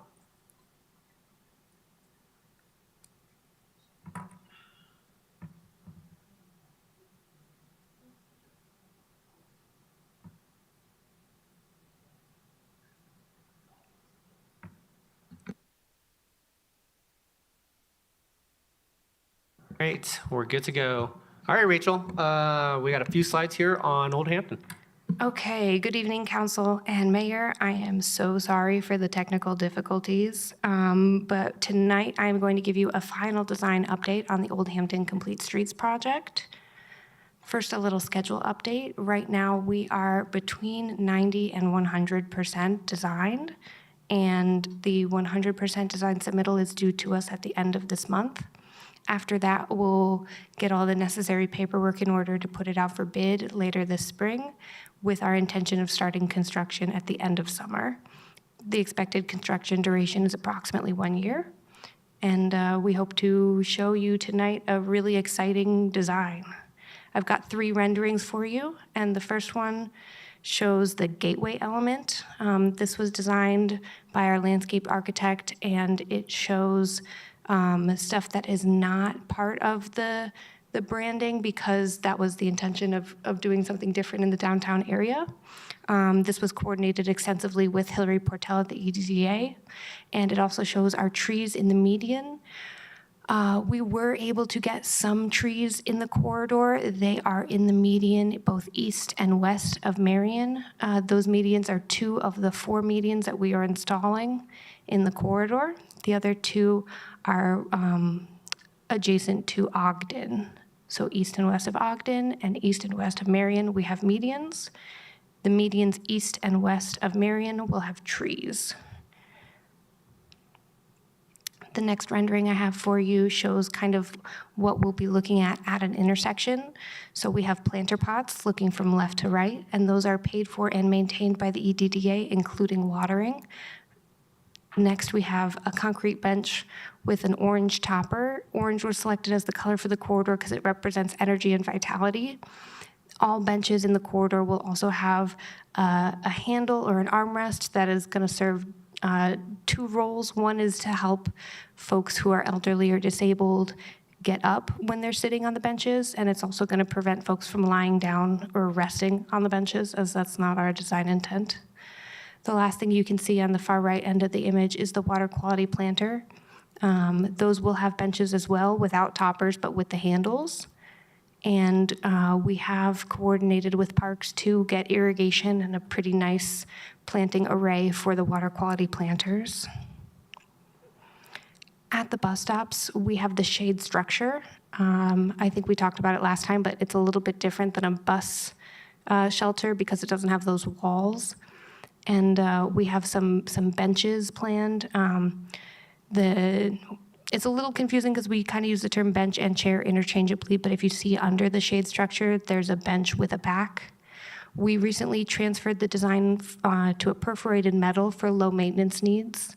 And at the bus stop, you'll also see next to the water quality planter, we have a small railing to prevent folks who are visually impaired or biking from falling into the water quality planters. And you'll see on the sidewalk the hexagonal sandblasting sidewalk pattern that we're going with. I don't think I have an aerial with me today of it, but the density of the hexagons changes to create different spaces throughout the corridor. So you'll see a difference in how dense it is kind of mid-block versus intersections. And that was done by the landscape architect to help create more sense of space. So our next steps are to receive the 100% design from Felsberg, Holton, Oliveg at the end of this month. We're going to get our construction easements and CDOT permits in place hopefully next month and prepare for advertisement. We hope to be out to bid after we get CDOT concurrence to bid, probably in April. And we hope to have construction begin after the utilities project is complete, with a hope of starting in August. That is what I have. Does anyone have any questions, comments, or concerns? Rachel, thank you very much for the presentation. I think you can hear me. Member Wright, go ahead. Thank you. I just have one quick question. So the sandblasted sidewalk pattern, is that going to be a flat surface or is it going to be divoted? Is there going Effectively, it'll be flat. If you went down and put your finger across it, you'd be able to feel a difference, but with a shoe, you wouldn't be able to tell. And what about a cane? Is it going to, if you have a cane, and can it cause a tripping hazard or the More tip of likely, your foot? yeah, actually more likely than anything, the sandblasting would make a cane stickier Okay. because it would create more friction. Okay, so the tip of your cane, here's the sandblasting and here's the other edge. If that tip of that cane hit it, it's not going to cause you to get tripped up at all. No. Okay, perfect. All right, thank you. Member Russell. Thank you. Thank you for the update. My question is all the infrastructure in the streets themselves going to be finished? In time? In time for us to get started? Because I've actually heard the construction could take a year. So construction for the Complete Streets project is supposed to take a year. Construction for the utilities project is supposed to take 6 months. I'm not the primary project manager for the construction of the utilities project, so I can't speak specifically to its schedule right now. But I do know that they're supposed to be done, I believe, in July, because they kicked off in January. So we wouldn't start before they did. We think that the alignment of our natural scheduling with completing our design and getting the concurrence to bid from CDOT would preclude us from overlapping, pending a major delay. Okay, I appreciate that. And on this picture, and maybe the picture is a little deceiving, is the biggest sidewalk going to be on the north side of the street? Yes. And how big is the sidewalk going to be on the south side of the street? The existing sidewalk, I believe it varies, especially as we head eastward, because I believe there are some sections where it's a mountable curb, where the curb and the sidewalk are poured as one. And I believe those are as small as 2.5 feet wide, and I think the widest it gets is perhaps 6 feet near Swedish. Okay. And then in, like where the median is, there's only going to be one lane of traffic in both directions, correct? Correct. And then like here where this bus stop is there a turn lane in there or something? I mean, it looks, there's double yellow lines in the center. So I believe the question that you may be asking is whether or not cars can go around when the bus is making a stop, and the answer to that question would be no. okay, but why, that is going to be considered a median, but there's no median there. It is just, since it's double yellow lines, a car can't cross a double yellow line. But I saw one of these pictures, I think, yeah, there was a car in the double yellow lines. The overview of final design? This one? Yes. So this is shown with the photograph taken from the northwest corner of, I believe, Downing is the intended photo, where there will be a turning lane at a lighted intersection. I think that there might have been an error in the paint, because I think we all know that we never see 2 double yellow lines in one street, so I can get that corrected. So actually, I think, I don't remember, on Oxford, they're white lines so that you could go over in the middle to turn. I don't know that there's going to be any places you can turn off of there, correct? I mean, at Downing you can, obviously. But are there any other streets between this and Hampton? Where there's a turning lane? Well, Clarkson, Logan. There's one at Clarkson and Logan, but also there is a parking garage. How are people that are going west going to get into the parking garage? Do you mean at Emerson? Or do you mean over at, between Penn and Pearl? So Emerson is just east of Craig. No, I do mean over at Pearl. At Pearl and Probably Penn? Pearl, yeah. Yeah, so there's no median over there. And the entrances to the parking garage that occupies that block where they put in the Starbucks, the entrances to those garages are on Pennsylvania and Pearl. Okay. There isn't an entrance on Old Hampton. So will that center be a turn lane that you could turn left if you're going west? You could turn left to get into the parking garage. You can turn left to get into any of the streets. There will be a specific left turning lane for westbound traffic at Downing, Clarkson, and Logan. So there's no street or alley where left turns are prohibited in the corridor, but there's only a designated turning lane at those lighted intersections. Okay. So if you decided that you wanted to go into the parking garage and you're going to turn left if you're going west, if there was traffic behind you, they would have to wait until you turned. Correct. Okay. All right. Thank you very much. I appreciate that. Member Wright, did you have another question? Okay, go ahead. So Member Russell knows that area much better than me. So I'm trying to visualize all this. I was at an appointment over at Swedish last week, and I was speaking to the valet people at the building that's east of the hospital. They valet minimum 200 cars a day on a slow day. That's just one of the buildings. Then you have the main hospital, and then the hospital, I think it's 401 that's to the west. With all of this, with all the changes, were the valet and all the hospital parking taken into effect or into mind? And will they be impacted parking and driving and picking up cars to bring back to the owners with all of this? Those are good questions. So the corridor as it is now, in terms of alignment and orientation, is remaining very similar. And what I mean by that is it's one lane east and it's one lane west now, almost everywhere, and in the future, almost everywhere. So the way that one navigates the road will be changing because we're narrowing it to promote safer driving. But the coordination that we did with the hospitals, we entrusted them to communicate to us their concerns and their values, and we feel like they've done that. At no point thus far have they raised specific concerns with valets navigating the new alignment. Okay, thank you. All right, anything else from members of council? Rachel and Devin, thank you very much for all of this. Rachel, I know that you answered a lot of my questions regarding the bike parking after the last presentation, so thank you very much for that. I'm excited for these projects. Just talking about South Sherman Bikeway, and then having this kick off, having South Sherman Bikeway complete, but also Old Hampton, there's going to be an avenue for us to get, or bike riders or multimodal, to get from the southern part of the city to this part of the city. And I think that that's huge.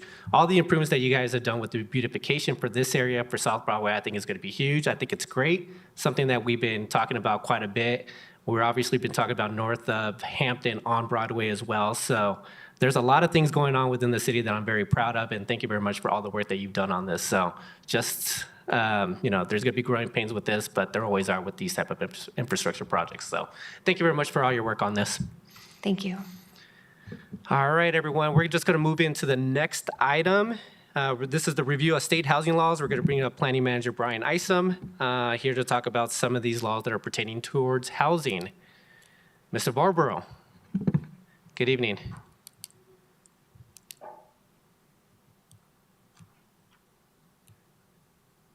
Johnny, you going to kick us off, or are we going to have Brian kick us off? Brian? I think we'll have Brian kick us off, and then I'll continue. All right. Good evening, Brian. Good evening, Mayor and Council. Tonight is a follow-up from our, I believe, November 12th meeting where we presented 4 land use-related laws that were passed at the state legislature in 2024. Tonight we have 2 more, one related to housing, one related to parking, and one related to turf grass. So without further ado, we'll let John kick off the first 2, and I'll take us home on the 3rd one.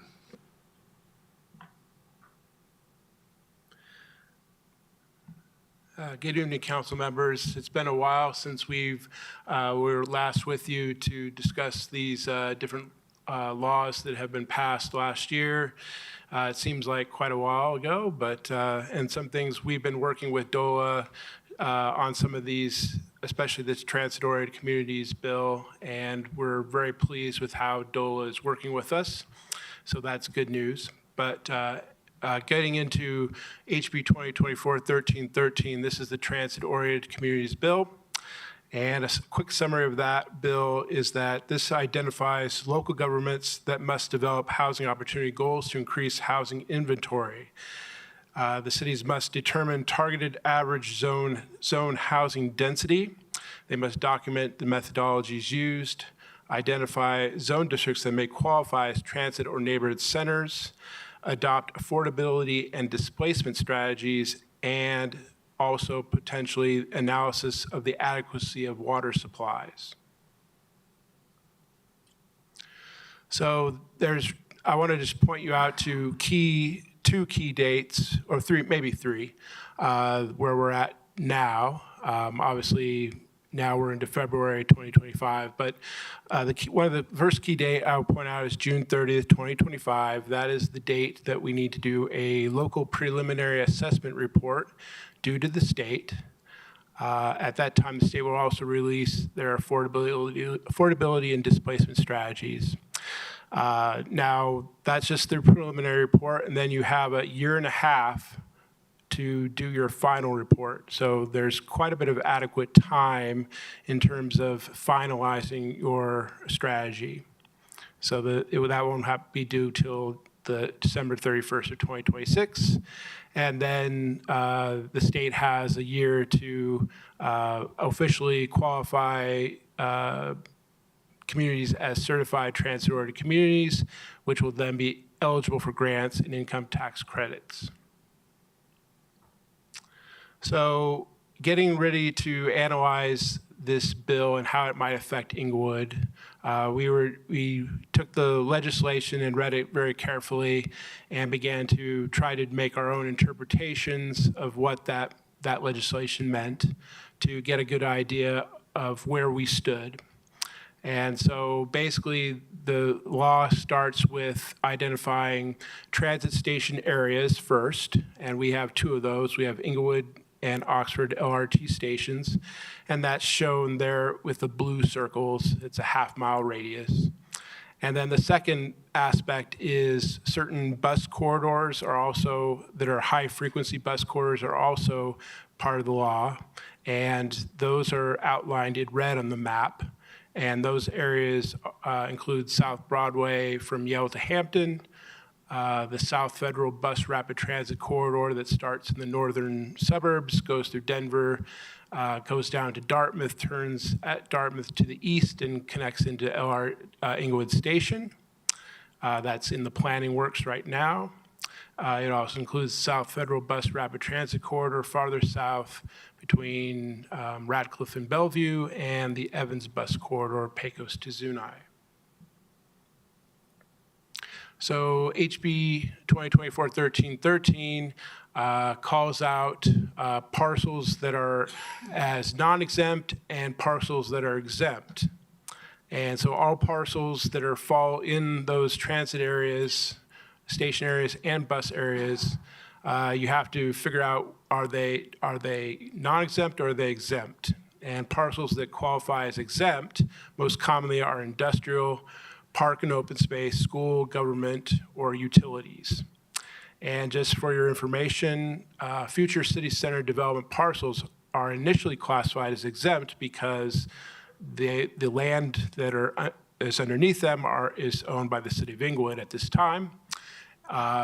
that doesn't mean that you cannot include them. You can choose to include them as non-exempt if you want.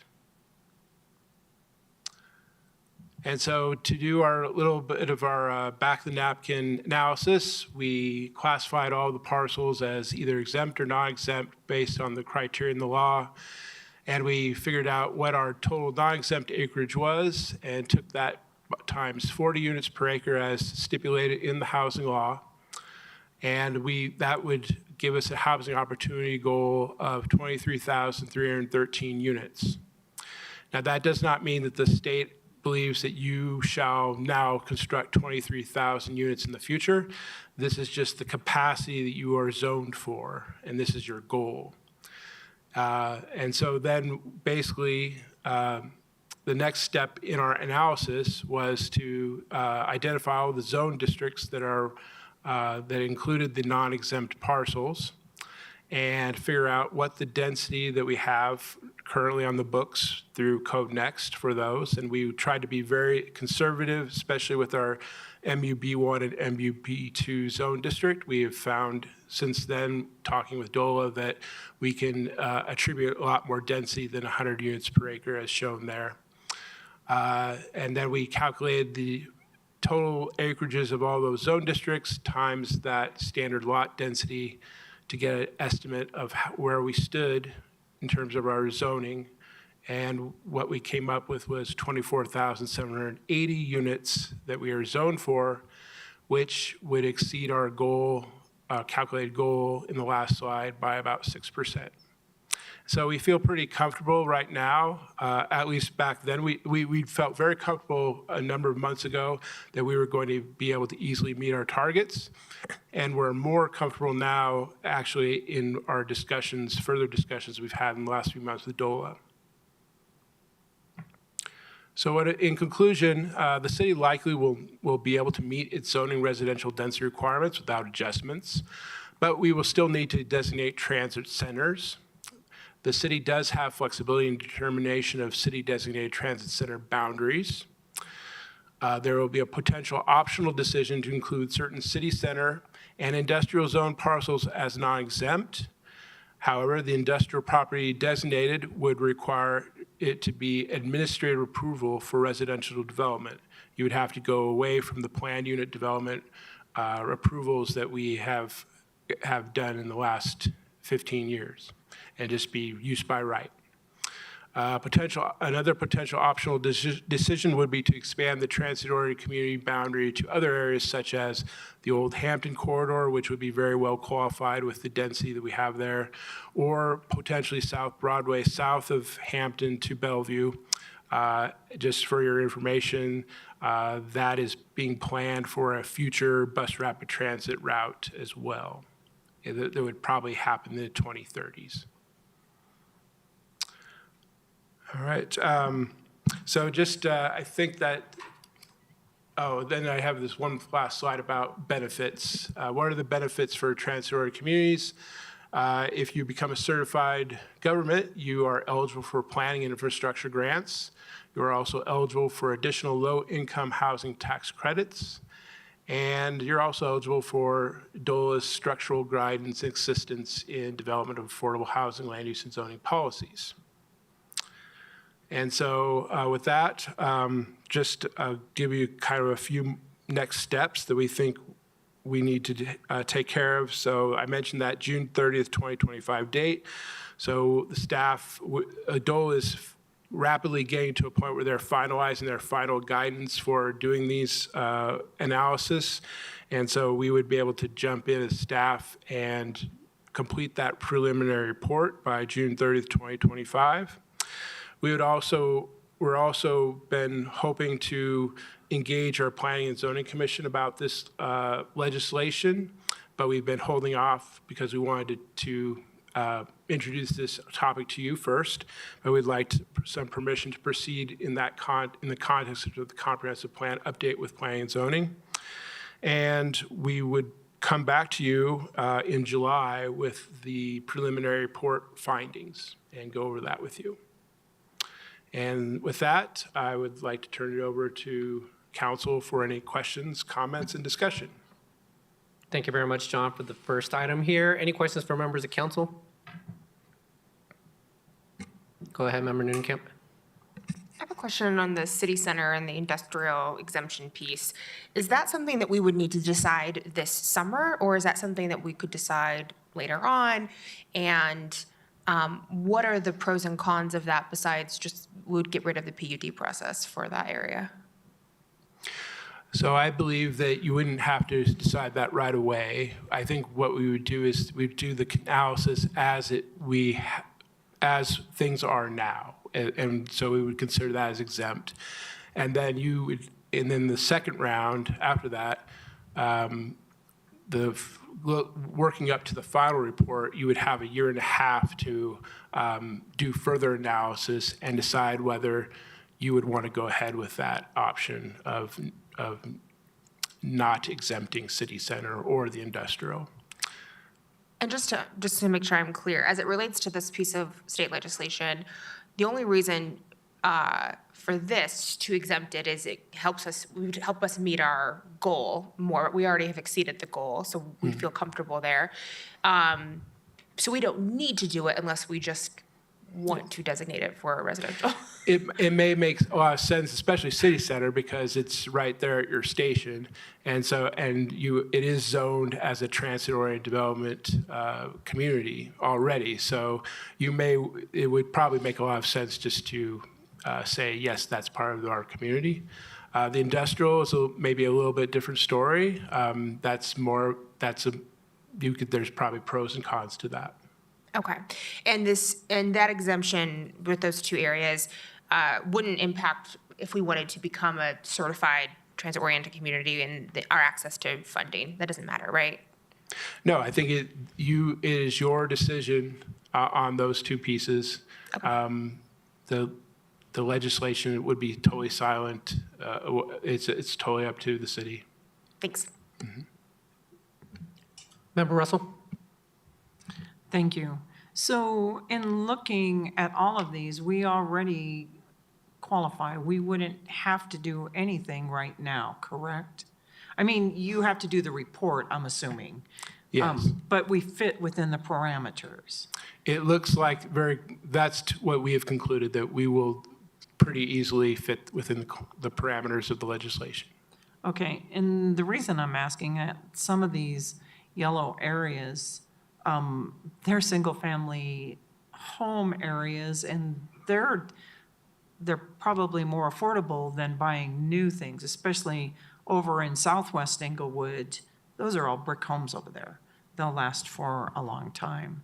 So mostly, I am encouraged by that. I don't know that, I'd rather leave city center right now as exempt, because as we get down the road a little bit and we decide what we may be going to do with it, then we could change that. Correct? How would you imagine changing city center? Could you enlighten me a little bit about that, or? Well, I mean, if it's exempt, we still meet the qualifications. Yes. That's what I mean. They just have flexibility. Right. We have flexibility. We don't have to decide right this second. That's all I'm Exactly. No, saying. you don't have to decide right now. Okay. All right. Thank you. I appreciate that. Thank you, Member Russell. I was in agreement with that. I don't see the rush in doing that until there's an actual plan, so. Any other questions on this item? All right. Go ahead, Member Wright, and then Member Ward. Thank you. Looking at this, a lot of it's just transit-oriented. With the amount of units and that type of thing, how much is our overall infrastructure looked at? You know, how many people we supply water to, our storm drains, our sewer, all of that infrastructure, our police force, you know, the Denver Fire Department, how many people they can help.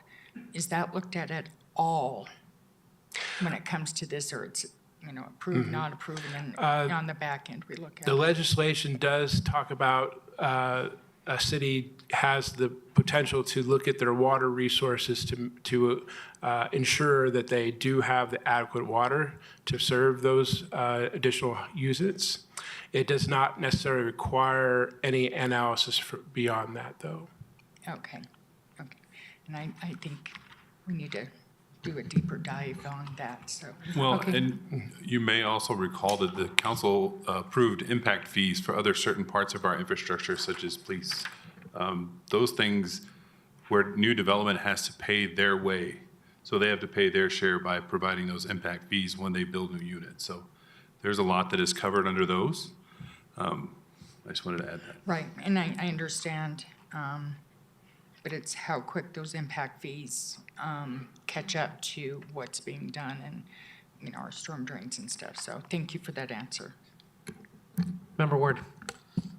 Can you go back to the last slide in the analysis section? I think it's 2 slides before this one. I just want to make sure that I've got a grasp on what we're looking at here. The bottom line number there, total units, 24,780, would be additional units. No? No. Okay. Yeah, that's what you have zoning capacity for. So Those are your zone districts and those are your maximum lot densities. And when you calculate that, you have this potential of 24,780 total units, whether they're already existing or not. That's the difference that I wasn't quite grasping. So we're not that far off of the count now at the bottom of this chart, are we? Do we have a calculated difference between what the potential on this chart indicates and where we're at now? So that we believe, based on that back the napkin calculations, that we exceed, our zoning capacity is exceeding by 1,467 units, the housing opportunity goal that we calculated based on the state legislation. Okay, that's the part that I didn't fully grasp the first run through. Sorry, sometimes my eyes glaze over a little bit during these land use discussions. Sure. We understand. I confess. So going back to what Member Russell said, then we don't really have.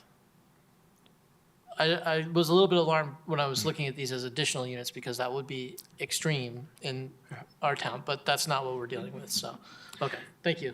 Yeah, we're not being asked to double in size, Steve, so. I know. Yeah. Right. Member Prang. All right, thank you for the presentation. So I'm just wanting to understand the exempt and non-exempt designations of certain areas. And I think what I understood in the presentation was that if there are exempt areas, we could potentially consider those as non-exempt for the sake of like how and where we want to develop within the city, right? So versus like spreading higher density out into neighborhoods that everybody holds so beloved and we want to protect. I think that's a very common theme that we've heard when we get public comments. So we could use areas that we don't have to build higher. Yeah, so if let's just say that for whatever reason we had found that we were needing to do something and our choice was between the non-exempt single-family residential or making the industrial non-exempt and allowing housing there, that might be an option that the council would prefer. And you have that option. Yeah, okay, thank you for clarifying that. And do I understand correctly that it's 35 million annually, if appropriated, that would be available in these grants statewide?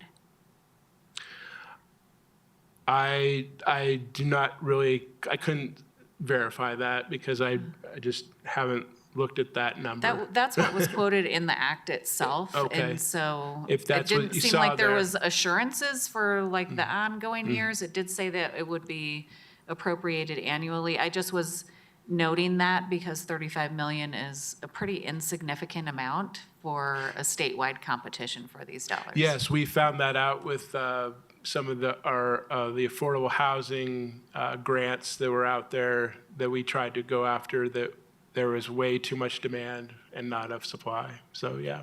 Okay, thank you so much. All right, anything else on this item? All right, John, pass it back to you or to Brian. All right. The second bill that I have to discuss is HB 2024-1304, minimum parking requirements. And we'll just get into that one. This is maybe a little bit simpler. So the summary of this bill is that there are no parking requirements allowed for new residential projects consisting of 19 units or less located within a transit service area. And the second maximum of that is that there is a maximum of 1 parking space per unit may be imposed on projects of 20-plus units within those bus transit service areas, subject to findings report. So what are these transit service areas? Well, they start off again with the same transit areas that were outlined in the transit-oriented community areas. Plus, they add to that bus corridors with minimum headways of 30 minutes, at least 4 hours per weekday. And so, in addition to the transit-oriented community areas that were outlined in the last presentation, this adds South Broadway, Hampton to the southern city limit, Old Hampton Avenue, South Downing Street, and South University Boulevard. And the distance from each of those corridors or station areas is 1/4 mile. Key dates, I'll point out the June 30th, 2025 date. That's the same as the last time. This is the date that the limitations on minimum parking are to go into effect. And then the next date, also the same date from before, December 31st, 2026, is the first time that the city or cities would have to submit information reporting any minimum parking requirements that they have imposed or enforced.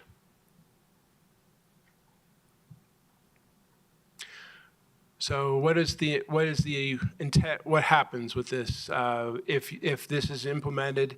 Current parking requirements that we have now for residential projects located in these transit service areas would be considered nullified and not in effect, because we actually today require more than 1 space per unit.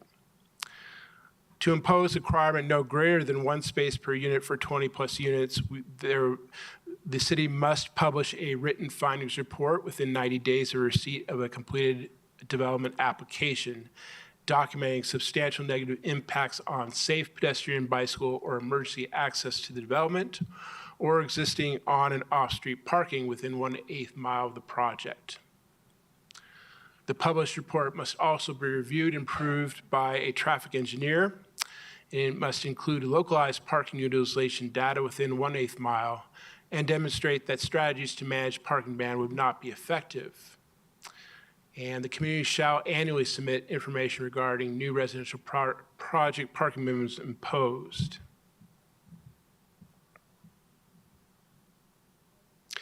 Now, this does not preclude certain other types of parking. It does not include parking voluntary provided by the developer. The developer can still choose to provide parking. It doesn't say they can't.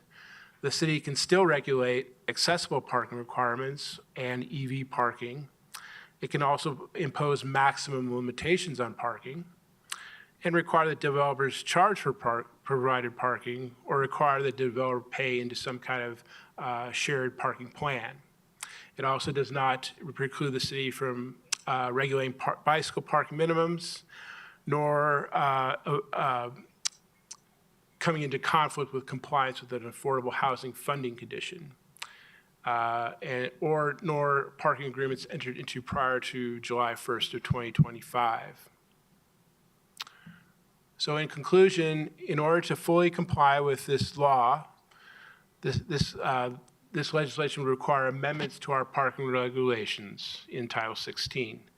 It would be most likely impactful for small lots that could potentially be developed with up to 19 residential units while providing no on-site parking. And there are no expressed incentives included in this legislation.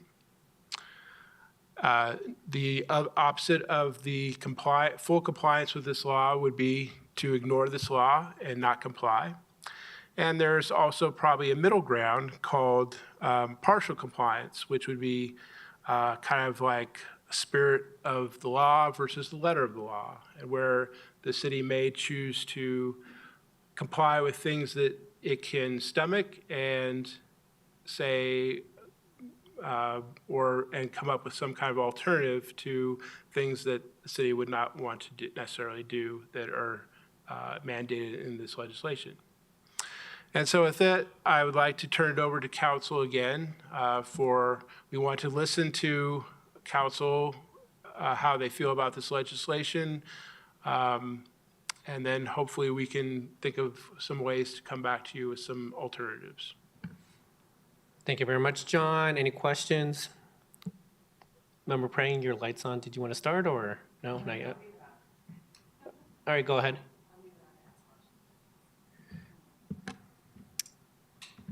Okay, so how many, do we know approximately how many parcels of land have potential to be developed in that up to 19 range? I'm just trying to get a sense of like impact, like citywide, like how many cases would we really be looking at? We did not conduct that kind of analysis. Okay. I think that would be But helpful for me. we could come back. Thank you for that comment, and we will, when we do come back to you, we'll come back with that information. Okay, thank you. And then I guess I have a question on the definition of negative impact, or that kind of clause within the legislation that allows you to have some sort of exemption to this. So were there to be a scenario where a parcel was going to be developed and it was in that, up to the 19 unit range, and largely we wouldn't want to impose any parking minimum requirements, but it's next to a business that predominantly serves, say, the disabled population. So would we be able to use the negative impact statement or that part of like the reporting to mitigate a circumstance like that? Like if you have a proximity issue where there are some legitimate concerns of needing to provide some additional parking, would we be able to require it? It doesn't really define that in a very well, the legislation. So to me, it seems like it would be very fair game if a traffic engineer can demonstrate that there's going to be an impact on a special needs population. That seems very reasonable to me. Okay, thank you. That's helpful. And I guess the only other wondering that I have is, does the city use any parking management strategies? So as we continue we've updated code, now we're looking at this legislation, we're continuing to have lots of discussion. Every time we talk about developing something, we're talking about the parking situation. So have we pursued, or do we intend to pursue any strategies around kind of joint ventures, if you will? Like if we're developing, can we come up with some agreements with parking structures that are existent within the city to ease the burden, if you will? Yes, so our code, Title 16, does have some alternative parking management provisions in it where things can be, under certain circumstances, parking can be shared through mutually beneficial, parking where a certain use parks at a certain time and then another use can park there at another time. It has to be within a certain distance of the property. There's some other provisions like that as well. City Center, we're kind of looking at that as well when we do redevelopment city center. We want to do some of that kind of shared parking aspect to the different uses.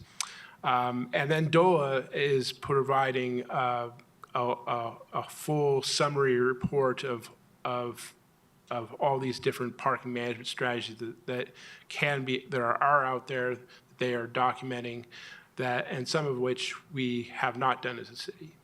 So we do have some tools under our belt. We may have to add some more to those, and maybe make some adjustments to those as we go forward. Okay, thank you. I appreciate those answers. Member Wright. Thank you. A lot of information you guys are providing us tonight on top of the previous night. So I guess potentially be developed with 19 residential units while providing no on-street parking. And then it says within 1/8 of a mile on-street parking. But there's no guarantee that there'll be on-street parking within 1/8 of a mile, especially as we continuously get rid of off-street parking. There's going to be parking wars. Just drive down a street near downtown Denver, you see it all the time. And that's one of my concerns. My other concern, I'll go to ADA, it's something passionate with me. You often do not know how many people will have a temporary or a permanent handicap sticker. Someone could have a knee replacement, a broken leg, a hip replacement, something that will give them a 3-month handicap sticker.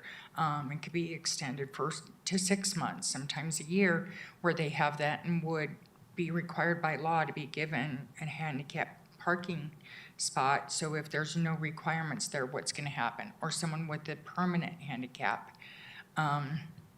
sticker, the EV parking, how many stations could they be required? So we're looking at possible, I know that the city, and I've seen it down the block from me, has put up handicap parking right in the street for people. I've seen that cause issues because it doesn't mean that's your spot. It means anybody with a handicap, placard can use that. I've seen what that causes. So if there's off-street parking and you belong to that building, that's your spot. And that's one of my concerns.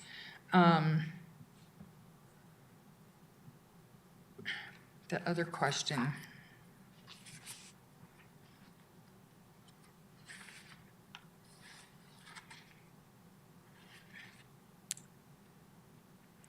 We're basing a lot of this on our transit. And once again, as I mentioned earlier, ridership is down on mass transit. And I know that there's a lot being done to increase that. Are we forcing people to use mass transit because they'll end up taking a bus because they don't want to lose their parking spot? And is that fair for people? And I think that's something we need to be mindful of. When my job used to take me downtown, I would take the light rail. Because of things I hear from residents now that go on the light rail, things that go on, I don't know if I would this day and age. And that's on RTD, that's not on the city. So I think that we need to think about that also. I understand, I think we need to think about that as a council, as a community. Does RTD need to make changes where it's welcoming to ride the light rail, the bus, other, mass transportation opportunities? And that's something that needs to be addressed, but forcing people to do things that they might necessarily don't want to do because they're afraid to lose their parking spot a mile down the road, and that's the most convenient thing, I don't think is that fair, especially if it's in a smaller complex either. So, all right, thank you. Member Ward. what's our exposure here if we refuse to comply? I can think of at least one scenario that disturbs me a little bit, which would be in the case that a developer comes in and applies for a permit, and we say, we don't subscribe to the state's requirement, and therefore this is your parking requirement if you want to get a permit. And then the developer takes us to court and says Inglewood is violating city law and requests a mandamus of some sort to force us to issue the permit that we don't want to issue because we have local control. And that ultimately is the crux of the issue for me. This is, stepping on my soapbox ever so briefly, a complete and total affront to the very concept, the constitutional concept of local control, home rule. This land use item is a home rule item, period. So first I'll allow you to answer my question, and then I'll, if permitted, give my opinion on how we should respond to this attack. I unfortunately defer that one to Tamara, the city attorney's office. I feel like we've had this conversation before. What specific question legally would you like me to answer? What is our exposure? Does the state have some sort of stick that they're going to whip us with, or do we have some civil exposure? And what will we be looking at relative to costs if we decide to defend local control here, as opposed to just bending over and letting the state do what they want? Rather than speak to this House bill specifically, because I have not reviewed it for this specific issue, I'll paint it in a broader brush, if that's okay with you. Generally,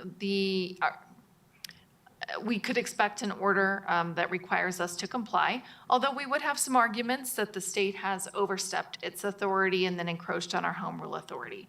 Of course, if we win, we wouldn't have any exposure except for attorney's fees. We would be required to pay for experts to present our case in court.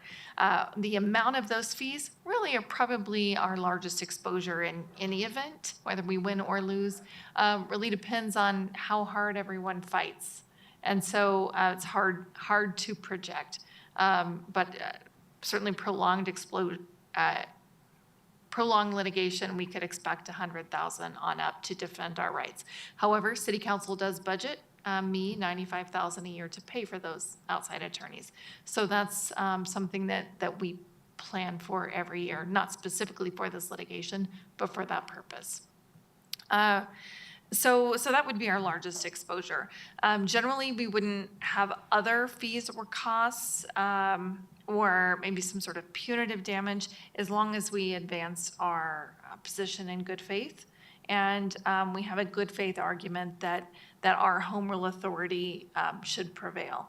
That said, if we lose, it's certainly possible that someone could claim we're liable for some sort of cost or expense, such as, lost revenue or something like that. Generally, we would not be liable for someone else's attorney's fees unless there's a statute that specifically grants it, and I don't know of such a statute in this instance. So that was very broad. I know your questions were very specific, but I would be happy to write a more specific analysis after researching the specific laws, if that's what you would like. That might potentially be helpful to some of my peers. As far as I'm concerned, that's a risk that I'm willing to take on. I think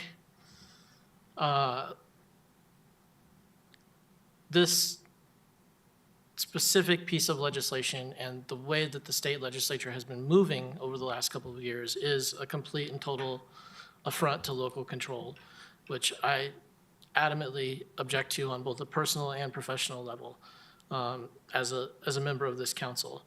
And I would like to suggest to my peers that we investigate whether or not there is currently litigation that we can join challenging the state's decision here.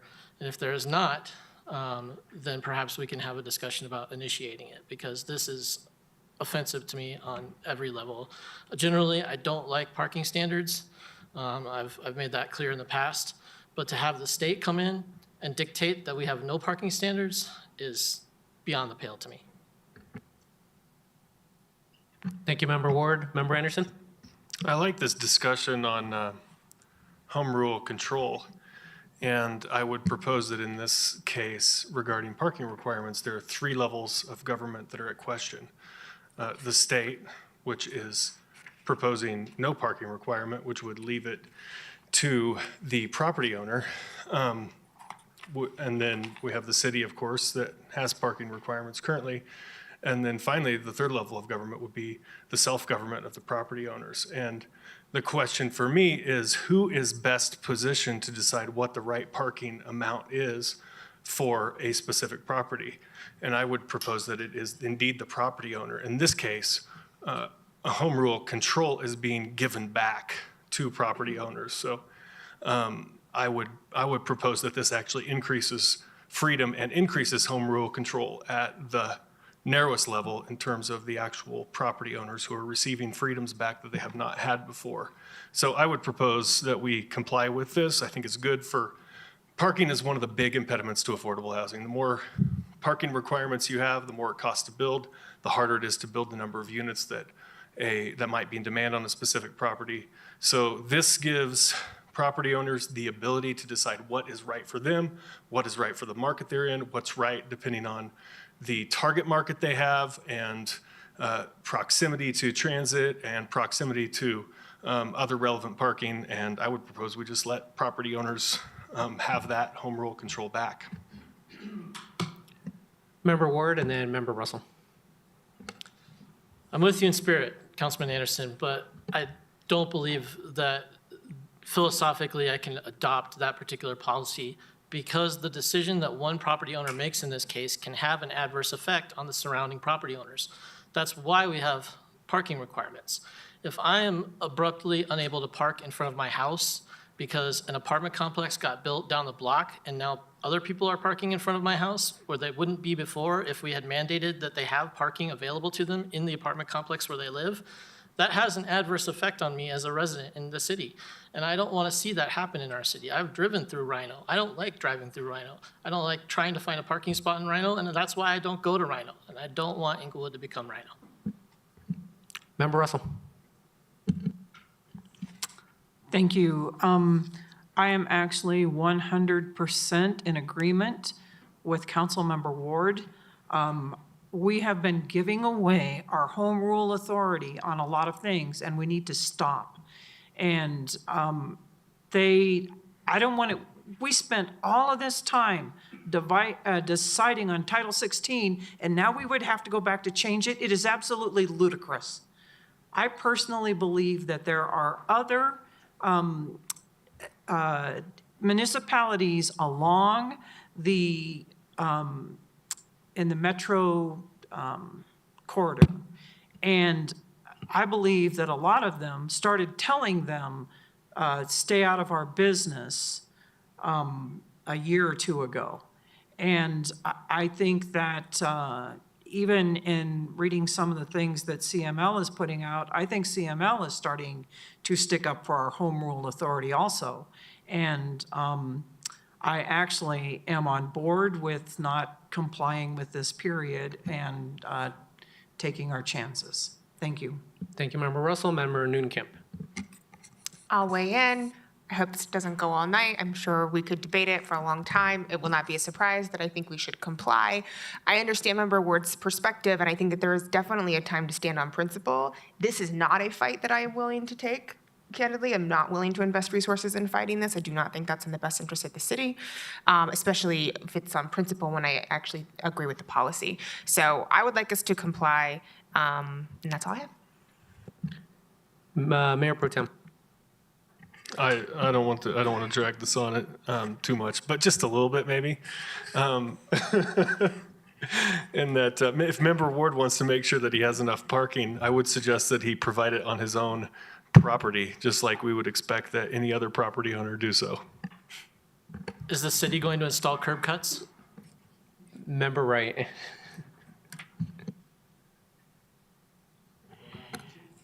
Good old debates. I wholeheartedly agree with Member Ward and Member Russell. And to the fact that there's a lot of property owners that do not have driveways, do not have alley access to anything, and cannot afford to create their own driveway. You know, can't cut into those sidewalks and stuff. So I think that this is a big topic. I advocate for a small percentage of people that I think are overlooked at several levels of government. And I'll continue advocating for them. So I do agree with Member Ward at this time. Thank you, Member Wright. I had a couple other questions, but I'll just weigh in on this item. I also agree with Mayor Pro Tem and with Member Noonan-Camp.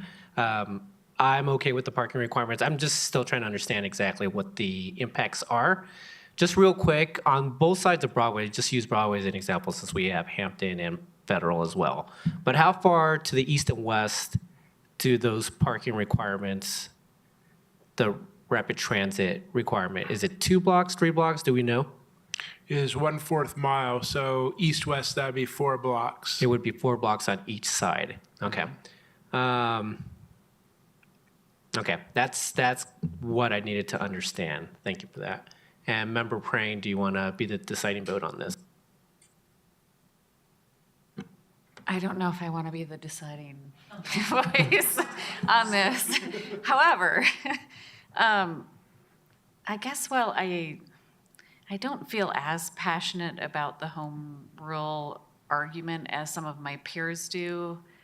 On this particular issue, I'm okay with taking the risk. I agree with Member Noonan-Camp that it is not in our best interest to pursue fighting against this or initiating any fight against this. But I would err on the side of taking some risk around this unless, you know, if our hand is forced, then we address it then. But I do think that we have some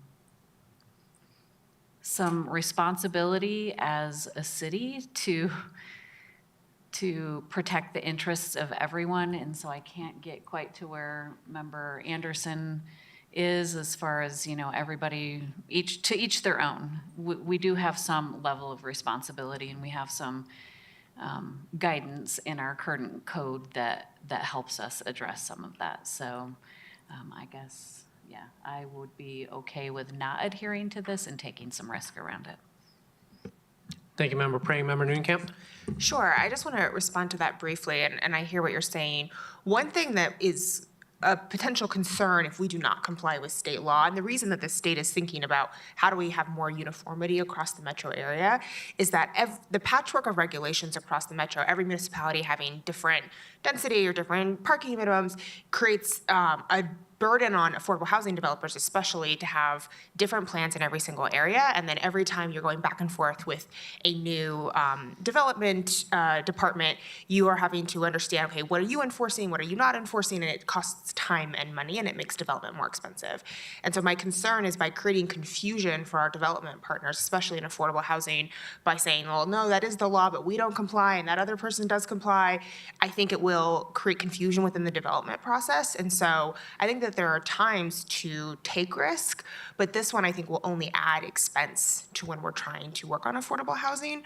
And so I would prefer our development standards to be incredibly clear and consistent. And if we are creating ambiguity by not really enforcing the law, but we kind of are, that's my biggest concern. So I'd rather us be like very black and white so that they're not questioning or submitting plans that are based on the state law, and then we have to come back and say, no, you don't have to do it, and that adds time and expense to their process. So that's my strong plea for certainty for our development partners. Member Russell, did you have something? Yes, I do. Thank you very much. I would respectfully disagree with Councilmember Noonan-Camp. We can make it very clear in our ordinances and to the developers that we do have parking standards. There is no black and white. We don't have to put it out there that we're fighting the state. we can have it defined very clearly what our parking standards are. And if you want to do business in the city of Inglewood, you'll comply with those parking standards. Here's the problem, follow the money. Developers are not going to put any parking at all in their high density because it costs them money. And they can just pack a boatload of people in there, and I think it's unwise for us to do that. You can drive down to Denver and look at the problems on Downing and Logan when you go one way into town at night after 7 o'clock or on the weekends. It is a one-way street. And if we don't take care of our parking, we're going to create a standard of living for people that is unbearable. Already people are starting to leave. Thank you, I appreciate that. Thank you, Member Russell. Actually, I'll jump in first with the comment because it kind of goes to what my question was. So when I look at the parking requirements that are being asked by the state, so really it's impacting what we did with Code Next in regards to ADUs, potentially. That's being impacted because I think, actually, we didn't have a parking requirement for ADUs, did we? Okay, so it doesn't impact that, but we started looking at these lower parking requirements as Title 16. The market also is dictating that they are going to create parking. So, Member Russell, I disagree with your last fact that that basically we've heard it in previous PUDs that they do need to provide parking because residents are expecting parking. So even the PUD that we heard from last week, they mentioned that there is still a need for their residents to attract them, that they need to provide parking. Same happened with Sam's Residential, where they came in much higher than I had hoped in terms of parking requirements as part of that PUD. And their basis for that was that it is still or the market is still dictating that they need to provide parking, even though we're asking for less. So I'm just disagreeing with the statement that I do think the market is still going to provide it. And I still believe that this is probably the best in terms of us trying to get more affordable, lower cost rents. I would be in favor of this. John, real quick, you said there was a third option. There was 2 or 3 options that you stated. What was the middle option? Because I don't think I understood that correctly. The third option is partial compliance, where you comply with the majority of the mandates in the bill, but there may be something in the bill that you decide we want to do something alternatively different. And that might lessen your risk. Are we basically the middle ground, though, with what we passed in Title 16? No, I don't think Title 16 at this time complies with this legislation. Well, it doesn't comply, but isn't it a middle ground? Because we aren't providing parking requirements as part of some development. And we do have lower parking requirements than we've lowered our parking requirements, I guess is what I'm saying, since Title 16. So I guess I'm just trying to understand. It's still, I just need to understand what that definition is for partial. That's, based on what you are telling us, we would have to try to work through that with the Planning and Zoning Commission as well as you. That's not necessarily a cut and dried answer is like, it's going to look this way. The one thing that that comes to mind with this legislation is probably the most onerous part of it is where they exempt a 19-unit building and say you don't have to do anything. That, to me, is probably the biggest one that would cause the most problems, and you might want to consider something a little different. Okay. Thank you. I'm not sure exactly who turned on. Oh, wait, Member Anderson, you had your lights on first, right? Or did you turn it off after I gave an answer? I don't think I did. Okay. So I'll start with Member Ward and then Member Wright. Go ahead. Since the subject of affordability came up, I just have one message for this legislature that is actually a matter of statewide concern, and that is construction defect reform. 3 words. Something you can do that is within your authority that will rapidly change the state of the housing market in the Denver metro area and the state as a whole. Thank you, Member Ward and Member Wright. And with that, if any of that ever changes, a lot of apartments could potentially become condos, And people that own condos want a parking spot, sometimes two. But that's not what I was going to say. A lot of this discussion is around 19 units or less. There is a complex, I believe it's off of Quincy or Oxford. You guys probably know more than I do. It's Kimberly something. It's 18 units, I think. Old, probably outdates all of us. 18 units, and it has like 4 parking spots, maybe 5. And the parking in that area is horrific because everyone fights over somewhere to park in the complex. Everyone's parking on the street. I've been there visiting someone once where they're like, can you just move the car? I'm on the 3rd floor. I need to unload my groceries. And I think those are the type of things that will cause the issues if you don't have some type of parking requirements.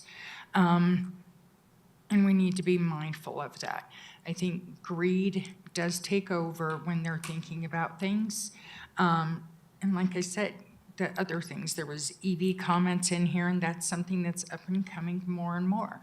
People are gonna drive electric vehicles and the ADA component. I think we have to be mindful. Things are changing compared to when that complex was built. Who knows how long ago it was? 50s maybe, I don't know. So people's needs are changing, and everybody needs to be mindful of that. I think the big stickler is the 19 or less. I'm just gonna end there. This could go all night long, so thank you. Member Nunekamp? I just want us to be cautious that we're not getting into telling private sector companies how they need to run their businesses, because that's what we're flirting with right now. The relationship between a renter and their property owner is that relationship between the two of them, and the government's role is to provide health and safety guidance and guidelines and boundaries. It is not to ensure a certain quality of life for those individuals. If the renter wants to live in that complex, they have the right to do so. If the developer wants to build market rate or market-sized parking, they have the ability to do so. I do not think that is the city's role to engage in that. They will build the amount of parking that they need, and if the residents don't like it, they won't live there. And if they do live there, they will know that that's part of what they're signing up for as someone who lived in a multifamily complex.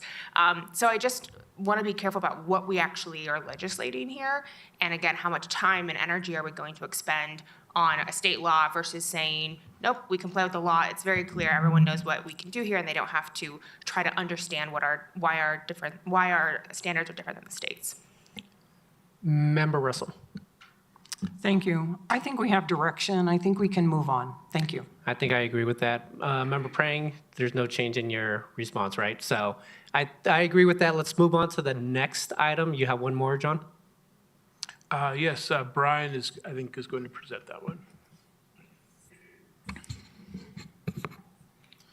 Okay, the last item for the night is the prohibit landscaping practices for water conservation law, formerly known as State Bill 2024-005.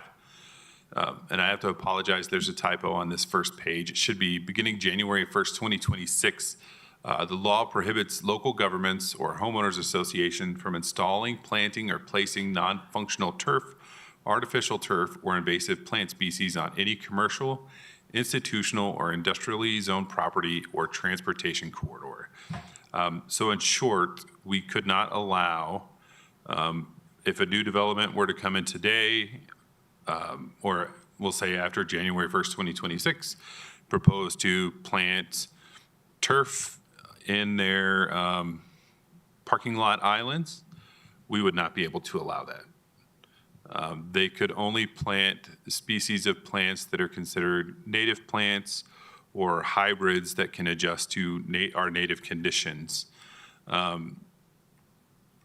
We reached out to the city attorney's office to ensure that this did not affect different things within the city, such as park property or our rights of way. It does affect our rights of way. So in medians, we could no longer plant turf grass in our medians. We could not use artificial turf or plant any non-native species or invasive plant species.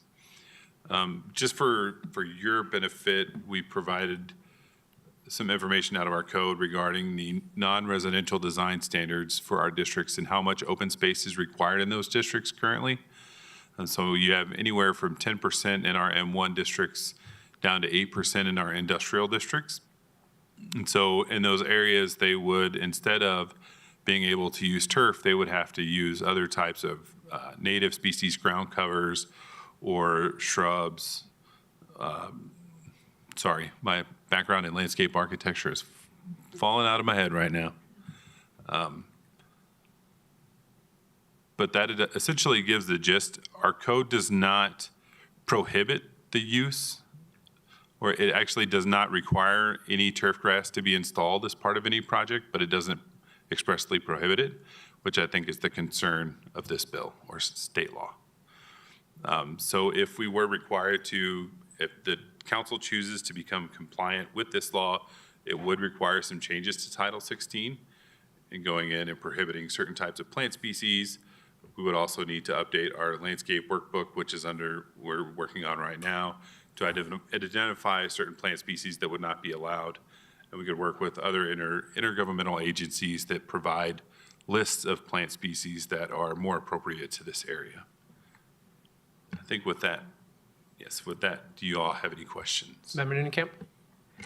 I have a question about the inclusion of artificial turf. This seems like a water use piece of legislation. Do you have any understanding about why that's included here? That's typically seen as more sustainable? I don't know why artificial turf was also included, but I think we can probably try to do some background work for you. I would appreciate that. I don't know if it'll impact my guidance tonight, but that does seem like a solution that I know many, even in Inglewood, are using to increase their water sustainability because they don't have to water it. So I do want to understand that requirement. And then pending that, the other pieces of it, I don't have any problem with. So we're just talking about anything other than residential, basically. Yes. It would govern HOAs, but that would be up to the HOA to do that. We would only govern industrially, institutionally, or commercially zoned property. So Okay. it wouldn't count towards multifamily projects unless they were mixed use, just those certain types of non-residential projects. Yeah, so we're just, really the species that we are going to have to change are just more drought resistant. So it may just be some plants or some plant species that are a little bit more water heavy. That's really it. Okay. Essentially, Potentially. I think that's kind of the gist of it, is to eliminate the use of water-heavy plants that are not acclimatized for our area. All right. Member Wright? Thank you. Could we just update our code, excuse me, to say those is invasive species and the grasses and stuff that we don't use, opposed to going with everything in the state, because we've done so much work with Title 16? Yeah, I think on our end, it would be a pretty easy update to just go in and list what would be prohibited rather than changing a bunch of our regulations. If the state provides guidance on, certain lists of species that would be considered invasive, we could reference those lists, and then it makes it a pretty easy update for us. And that would make it a real easy fix for us, just to update that. Okay, I would like to see that, actually. Okay, thank you so much. All right. Anything else on this item, members of council? All right. Well, John and Brian, thank you very much for going over those 3 state housing laws. I'm sure there's going to be more conversation on this matter. So with that, everyone, let's take a 10-minute break. It's 8:30. We're about 30 minutes behind now. We'll meet back up at 8:40 for the rest of the agenda. Thanks.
All right, everyone, we are now back.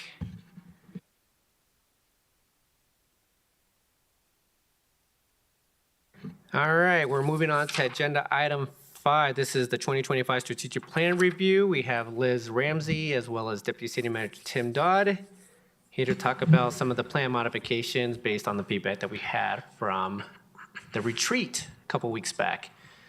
Go ahead, Tim. Thank you, Mayor. So this is actually the first time that we've done a study session like this, so thank you to council members who suggested it.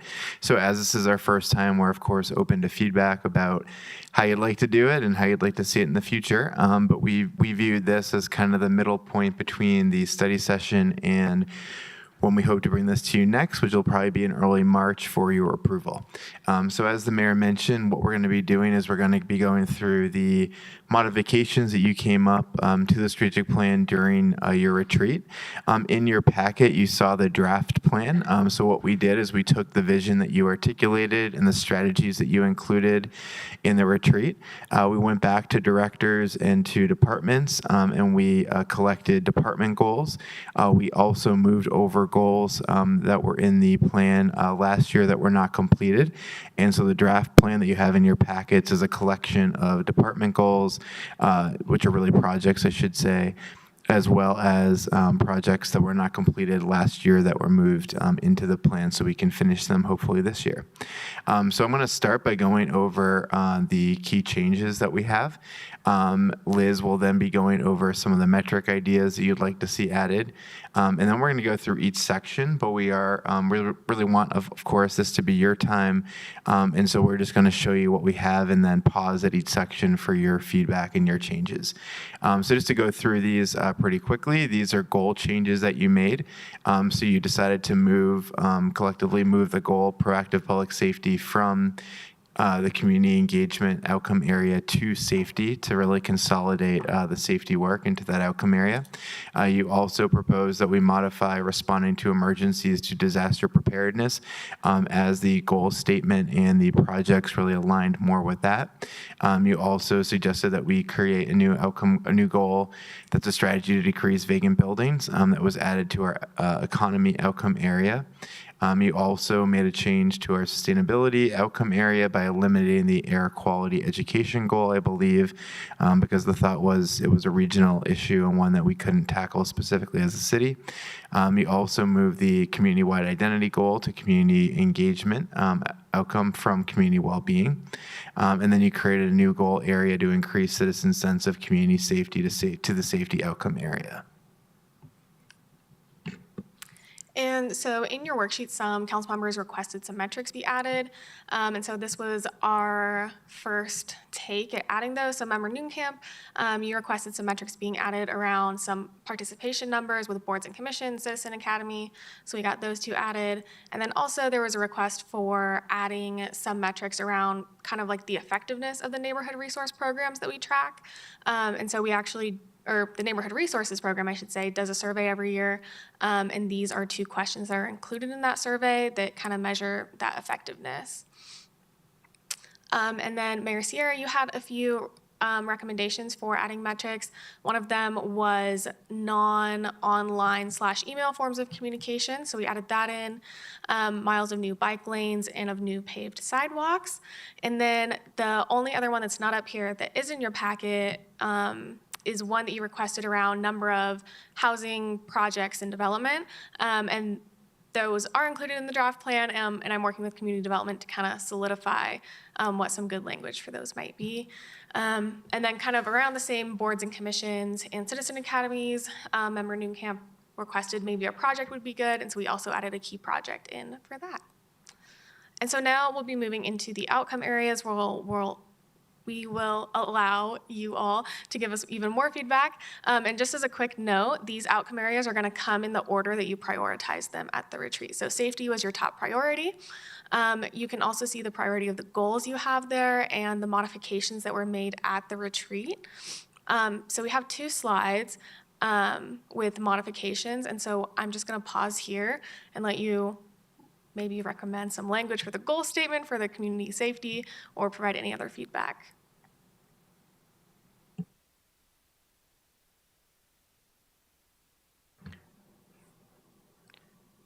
Anybody good with wordsmithing on the fly?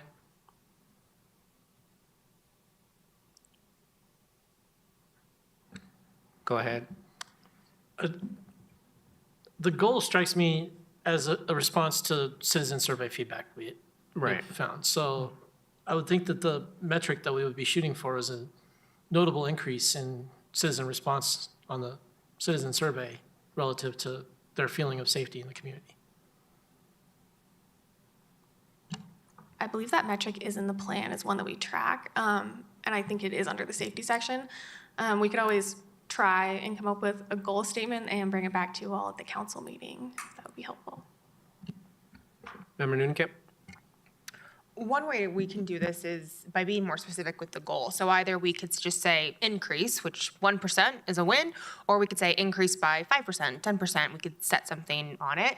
And, you know, part of, if we're doing everything else, our hope is that people feel more safe, but we continue to invest in our PD, but we don't see the increased feeling of safety when we look at the data. And so it leads me to believe, which is why I suggested it, that we're missing something in between. Like, are we not communicating everything that we're doing? What are the other things we can do? So I think the goal statement could be, I would hope, identified by PD on like what's not captured in other places.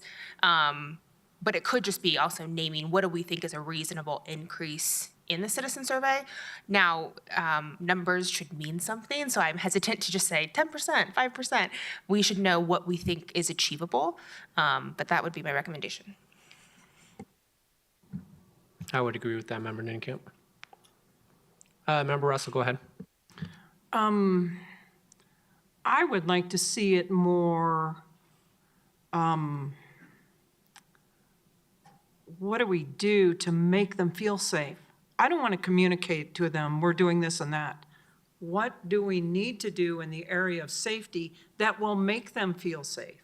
Maybe if we increased patrols in the neighborhood, if people saw the police out in the community.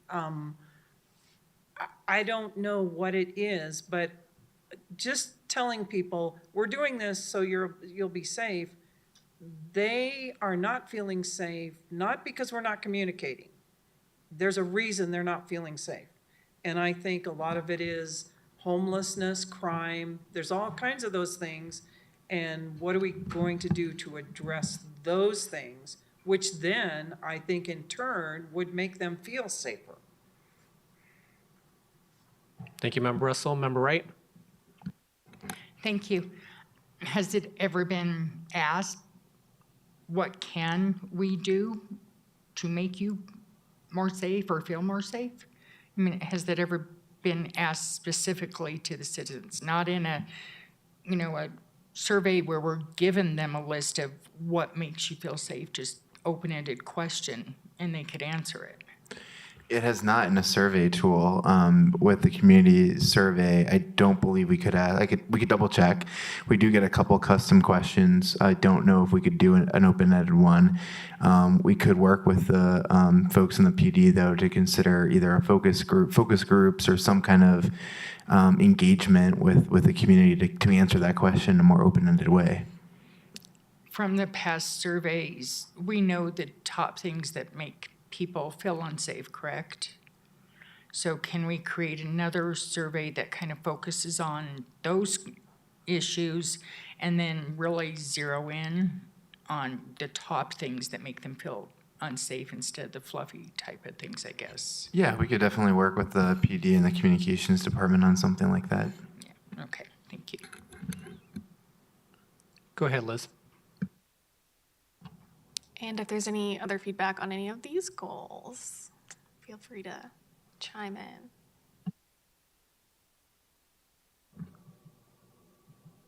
I don't see anything on these. Great, and thank you. And one other thing I should have pointed out is that you obviously did the dot voting within each goal or within each outcome area, and so that's when you see obviously the 1, 2, 3. We didn't rank them one to the end. We certainly can do that if you'd like us to. It just usually drops off pretty significantly after the third one, and there were actually even a few cases where number 2 was tied. or close to being tied. So yeah, so the next one is infrastructure. So I believe this also ranked pretty high last year. We included some of the modifications that were suggested to here for drinking water, as well as reducing the risk of flooding. And then also a few small changes. This was obviously a discussion point, the effectively managing assets. Anything further on this, members of council? I think it looks good. All right. Great. Now for transportation was your third outcome priority. Both of these had some small wordsmithing changes to the goal statement for transportation safety and multimodal transportation. There was also slight changes for vehicular infrastructure, and then no changes for clean and connected transportation. All right, anything from council? I think we're good on this one as well, Liz. And then economy. So this one obviously went by pretty quick at the retreat. Some modifications, obviously, to changing kind of the direction of the city center redevelopment. Most of these areas didn't have any other changes, although I think kind of general consensus seemed to be that we need to, I guess, be a little more clear about the difference between all of these because they are somewhat similar. But of course, they're all about a proactive business climate. And then the one that you asked us to add was strategy to decrease vacant buildings. So we just wanted to pause here specifically and see if you had any verbiage or any kind of focus that you wanted us to really have stand out when we wrote this goal statement.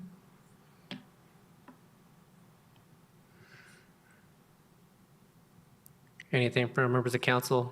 I keep looking at the goal and the goal statement being very similar, so.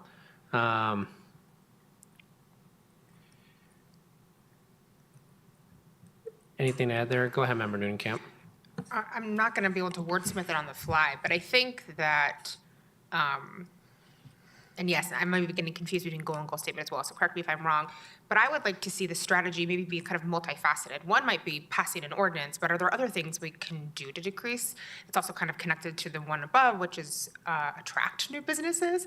But I would like to know, is it just an ordinance that we pass, or are there other things that we can be doing? And what's a holistic approach to not only ensuring that we don't have vacancy that's not great for walkability or vibrancy, but also vacancy that it can potentially attract crime.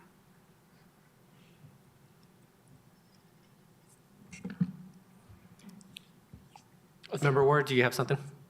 The word that comes to mind for me is activation. Yeah.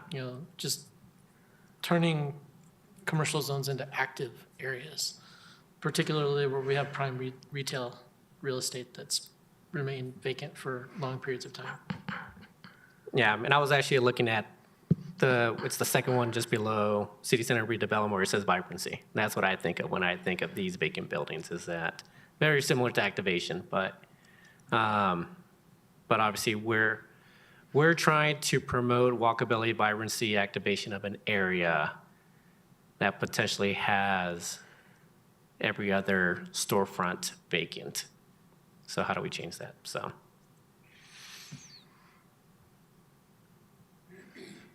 I'm not sure if that was much help, Tim, but. It was, it Okay. really was actually. And just really quickly wanted to point out, and I know we continue to try to do a better job with this, but the goals are really meant to be kind of the buckets or the areas of focus, whereas the goal statements were really trying to kind of capture the direction that you want to go with that bucket or that category.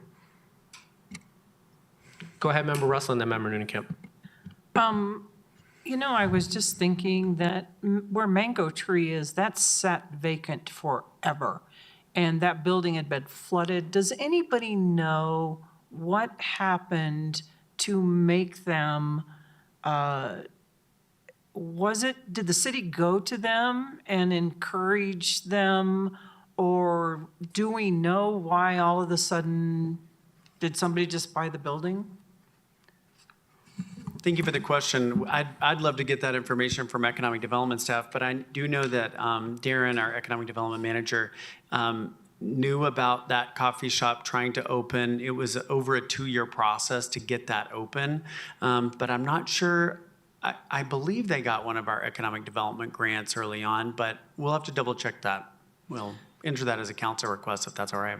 I think that would be great, because if we could figure out what it was that motivated that piece of property to start, we might get some ideas of how to make things more active in Inglewood. Thank you. Member Noonan-Camp. To Member Russell's question specifically, from my conversations with the business owner, my understanding is that they actually owned the building for multiple years before they started the development process, because they're a nonprofit and they were trying to secure the development funding. That's my understanding, but I'm not sure exactly when they purchased. Assistant City Manager Dodd, that was very helpful about the goal statement, the bucket, and I'm almost wondering, because of that, can we have multiple goals, statements, or multiple projects or something within a goal? I don't know if that makes sense, but I really do see, to Councilmember Ward and the mayor's point, the reducing vacancies is a commercial corridor vibrancy bucket. You know, it's like a strategy almost. Like, one way that we make it a vibrant corridor is to reduce the number of vacancies. So can it be like, I don't know, like bucketed or nested under that, or does it need to be on its own? Does that make sense? I'm just trying to think, is that why we're struggling here? Yeah, it's really up to council about how you want to do that. I mean, not in our plan, but I've definitely seen other plans where there's like bulleted, like subsets of a goal. I've seen that model.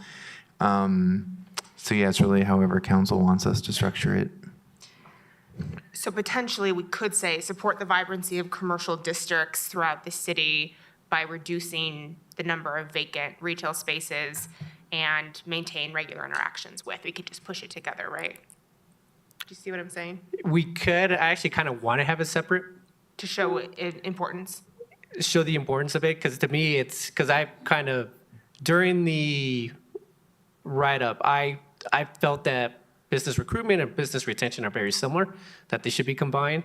But I understand why they're separate, because they are different actions that you're taking to support that goal. And I think, since we've been talking about this issue over and over again about the empty storefronts, I think there is an importance to keep it as a separate goal. That's but fine. I would be fine having the goal statement read very similarly to the one above about commercial vibrancy. I wouldn't mind that, because it's very, well. The goal, not the goal statement, the goal bucket. The goal statement. No, the goal statement for strategy to decrease vacant buildings. I think what you said, support the vibrancy of commercial districts throughout the city by reducing the number of something like that. That works. I would be okay with that, but. I would be okay with that too. And I think it was Member Wright and then Member Ward, but go ahead, Member Wright. Thank you. One of my questions, especially in the city center area, is I've talked to multiple business owners. Could have bringing new businesses in part of our issue been the previous property management company been a barrier? And I think that is one of the issues that was going on. I've spoken to multiple people that wanted to bring in some of businesses into some of those storefronts, and it was a big barrier. So hopefully with New Inglewood, that will change and it'll become easier. So maybe part of it would be working with that partnership in. Are you speaking specifically to vacant buildings? Yes. Okay. And retention too. What we do have, we don't want to lose. So until things change, I think we need to work with in the retention, because I do believe some businesses were chased out. So okay. I think that's that partnership needs to be built. So just a thought that we need to help build that relationship.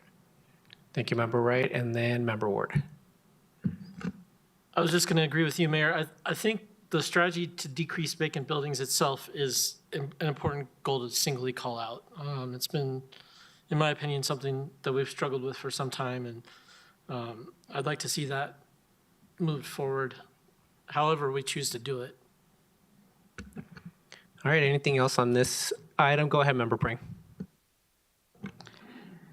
So I agree to keep this area completely distinct and separate, just because I do think we've had so much conversation, and I do think there are different action steps that should be taken around this. And I'm just wondering if what Member Russell referenced earlier in like taking a look and analyzing the wins and the successes of, vacant spaces that we've had, and we finally got something in there that's vibrant and whatever. I mean, is that part of the work that we need to do around this? So I don't know, to separate it and distinguish it from kind of some of the overlap that we're seeing. Maybe it's more focused on that, spending some dedicated time to analyze what's worked so that we can apply that to our commercial areas that are vacant. I don't know. It's just an idea. No, I think it all makes sense. I'm good with that. All right, anything else on economy? All right, let's move on to the next one, governance.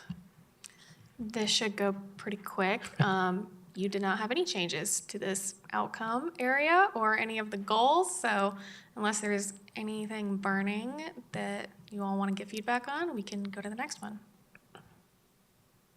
All right, I see no questions. Go ahead, Member Nunekamp. I had one. I noticed this at the retreat as well. The goal is recruitment and retention, but the goal statement just says recruit talent. And I remember actually last year we wanted to add also to retain the talent we have. Is that just a typo, or is that actually not what we're tracking or what we're aiming for? Do you think it was actually a typo, so we can fix that? Because I think we did have a project in there at one point around like stay interviews and retention strategies. So. Okay, great. Thanks. All right, now community engagement.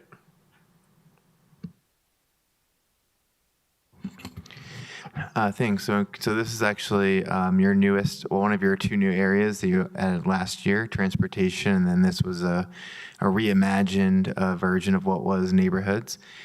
So communication, which is your number one priority, you had a few suggested changes there that we included, as well as events. I didn't have any changes there, but I know there was an emphasis on kind of community-wide events. Community engagement, I think there were some suggestions, but basically kept the same. And then neighbor-to-neighbor connections, neighborhood equity didn't change. And then community-wide identity was moved from another section. And I do want to point out too, as this was a new section last year, I wouldn't, we kind of moved some things into it that maybe didn't fit perfectly. And so obviously we're open to your suggestions on whether this matches the direction you want it to go.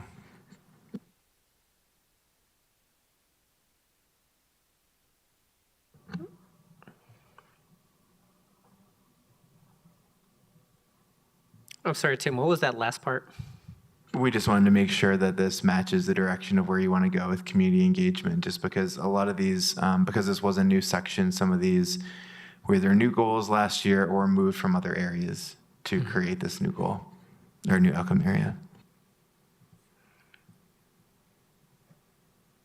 And that's the reason why there's a community engagement goal within the community engagement outcome area. I think the scope has been tightened. So I'm okay with that. I think it is a little bit more concise than it was before. Any other feedback from members of council? All right, I think we're good there as well. Great, and for community well-being, just some wording changes to the homeless services and mitigation goal, and then no other changes. So any additional feedback? All right, anything else from council? All right, I think we're good. All right, this is our last one, sustainability. Really the only major change here was your request to remove air quality education. So we did keep it there just to show that it was being removed, but we promise it won't be there because you don't want it there. All right, any feedback from council on this? Nothing on this section. Actually, can we go just real quick, the metrics that I asked for regarding like miles of bike lanes, I don't know if miles is the right unit of measure just because we're not that big of a city, but just something smaller than miles. Yeah, I was gonna defer to Public Works and let them choose like the Yeah. actual unit of measure that would fit best, Right. but I wrote it like that for now. So Yeah, because it's always probably going gonna to be change when you see point it. something. Yeah. So, okay. Anything else from members of council on this item? Go ahead, Member Nuncamp. I have something for the plan as a whole. Is this the right time? I'm sorry, go ahead. What- Something for the plan as a whole? Yeah, go ahead. Okay. I got a great suggestion at council, or Coffee with Council, that we should consider adding the strategic plan to Inglewood Engaged, because it's not there. And I was sharing with someone, hey, we just are updating the plan. We'd love your feedback if you watch the study session. And they said, where can I find it? It'd be great if it was on Inglewood Engaged. That's where you could post the quarterly updates, or we could post some of the metrics so that citizens can follow it and provide feedback. Because I know we had citizens, someone asked me, well, when can citizens engage in the plan? And I said, well, we're going to probably do a rewrite in a year. Probably have a lot of citizen engagement then. But I do think we should think about letting citizens know when we're in this annual review process. And I think just having it on Inglewood Engaged makes sense. So that was, I thought, a very smart idea that I wanted to bring to this group. We could definitely do that. Member Nuncamp, so a few years ago, we did, as part of one of the rewrites, we did put it up there, and I think we got just under 100 comments. So we absolutely could add it back there. We also, I do believe, for the metric page, we do have an email address. I mean, it's not perfect, but we do have an email address as a feedback loop for people to share comments there as well. That's great. And I think maybe just leaving it up there as an evergreen project, that this is what we're working against for another point of transparency could be useful. All right, good idea, Member Nuncamp. Anything else? All right, perfect, I guess. Tim and Liz, thank you very much for all the work that you guys put into this over the last year. So, and it showed tonight with the fact that it went pretty quickly going through the rewrite. So what we did during the retreat definitely matters. So thank you so much. Actually, was there anything else regarding the retreat or this process overall? We didn't answer that question. Was there anything missing? I know during the retreat, we did say that we need to spend, or we needed to get to the specific feedback sooner as part of the retreat. Just because we were rushing through it the last, 2 hours I think we spent on this, but, so I think we just need to spend a little bit more time on the actual, this aspect of it as well, the strategic plan. So, okay. Anything other than that? Go ahead, Member Nuncamp. One other thing that we might want to consider is it takes so much time to do the report outs and then to do the new thing. If we could do some of the report outs maybe at a study session in advance so that the retreat is just forward looking and thinking about like, okay, we know what happened, what needs to change. I'm just thinking we're always rushing. I've been to 3 of these now and it's always like a mad dash at the end. And that might be one way to split it up a little bit so that we have more time for thoughtful, proactive discussion and not just report outs on what's happened. Yeah, thank you, Member Nuncamp. Go ahead, Member Ward. The other piece of feedback on the retreat I'll add is that the body's needs in an odd year are different than the body's needs in an even year. In an even year, we have a new council at the beginning of the year. In an odd year, we've been working together for a year already and with staff for a year already. And so the body itself has gelled about as well as it's going to. And so less time spent on administrative discussions and things related to our roles in that odd year, I think would be a more effective use of our time. As far as an even year is concerned, some of the newer members might need some time to adjust and some time for that type of discussion. Very pointed remarks, Steve. No, it's just like how you just get straight to the point on yeah. No, that's a very, very good point. I think, yeah, the retreat that we just had is not going to look the same as the retreat next year, potentially. Okay. Anything else? All right. Tim and Liz, thank you so much for all the work. Have a good evening. All right, moving on to the next item. Tamara, we have the CivicPlus MuniCode Municipal Code Review. I know we each received this in our inbox a couple months back, and I think there was feedback from one council member, so I think this was looking good. But yeah, we'll let you go through it, Tamara, and just see if there's any questions on this. Okay, thank you, Mayor. This was originally scheduled last month or the month before, but we got behind on some agenda items, so it got bumped. So this was supposed to be a preview of a series of ordinances that I was bringing to you for a municipal code review project. But I've already started bringing the ordinances to you, so you've already seen a couple and you've already seen this background already. So, and knowing that, I had sent this out to City Council via email and said this was scheduled for study session, but now our timeline is off. So let me know if you want to still have a study session or if I should just start bringing the ordinances. So one council member did request that we go ahead and schedule the study session to make sure that citizens know the background of the project. In general, City Council asked me to do a beginning to end review of municipal code. We've known for some time that there's provisions that are out of date. The majority of our sections were adopted in 1985 where they set. And so we've tried to, once I became city attorney in 2021, to spot change every time we're bringing forward a municipal code change. We go ahead and fix the issues that we know are there. But this is a concerted effort to go beginning to end and really get our municipal code in a shape that reflects current law and current practice here at the city. As part of this project, we first did a charter review and proposed amendments to the citizens. And so this is kind of the phase 2 of that charter review project. To initiate the municipal code review, we first retained CivicPlus, which hosts our online MuniCode because it's a service they provide to their customers. So CivicPlus provided a long memorandum of recommended revisions, and I believe it is in your packet. I don't know if you're going through their long letter or not, but we are not recommending all of their changes.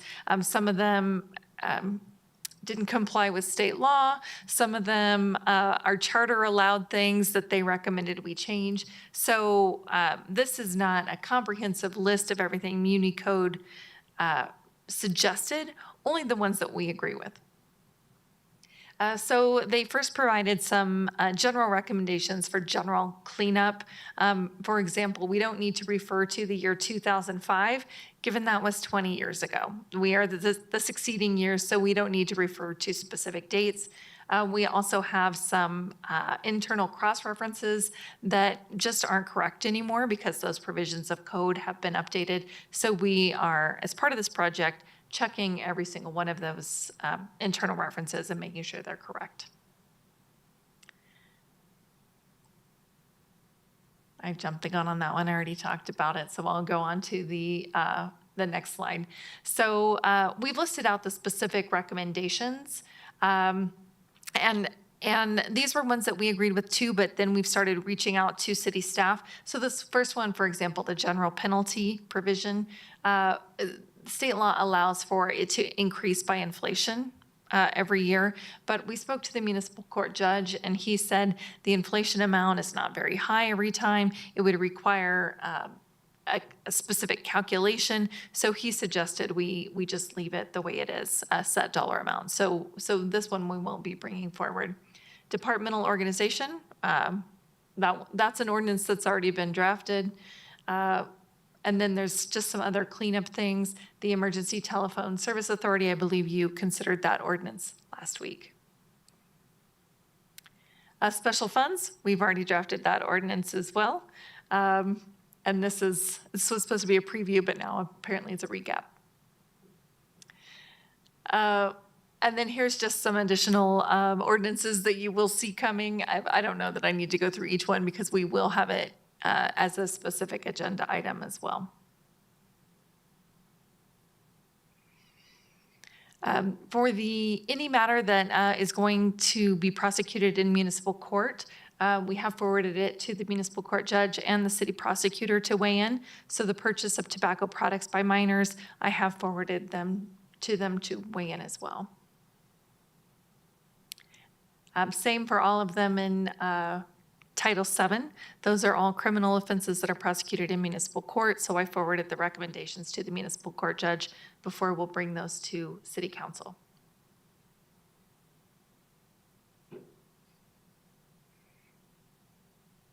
I don't know how much detail you want. It is late, and No, these yeah, I was gonna will be say- all in specific ordinances. So what I would suggest is I'll just quickly go through the slides, and then if anyone has any specific questions or a strong opposition to it, let me know, and then we can talk Well, about actually, that. I just may ask council if there's any questions. We all got the packet and looked through the information. So is there any questions for our city attorney on any of these items? Go ahead, Member Russell. Thank you. The one question that I have is on the, in the MuniCode, clear back Title I, where it actually lines out the general penalty, which is $2,650. I don't know that we should remove that right there. That is still our general penalty, right? And when that is in Title I, the public really has a right to know what our general penalty is, correct? Yes, and I spoke to the municipal court judge about that one specifically. We met last Monday before city council meeting on another issue. I Okay. said, while we're here, can we go through some of these? And we spoke about that one. The judge thought that for clarity, we should just leave it the set amount. So we won't actually bring that to council as a proposed ordinance. We'll just leave it as is a municipal code. Okay, so some of these things that are actually in the MuniCode printout, we're not going to be changing, right? That's right. Some of them are just wrong. I appreciate their service, but for example, they stated that we couldn't have theft in our municipal code because it's the jurisdiction of the state. And that's just not the case. We can have theft in our code up to a certain dollar amount. And in fact, the judge has requested that we consider an ordinance increasing the dollar amount up to the felony threshold. So we will bring that separately to city council as well. Okay, perfect, great, thank you. Member Ward? Did I hear you correctly that the only things that we should concern ourselves with are the staff recommendations, or are we also examining the CivicPlus specific recommendations? Because I do have a couple of questions about some of those. Well, the only thing I was planning to bring were the staff recommendations. We did analyze every recommendation by CivicPlus, but we did not agree with some of them. After reviewing our charter carefully and applicable law, we determined that their recommendation should not be implemented by Inglewood for various reasons.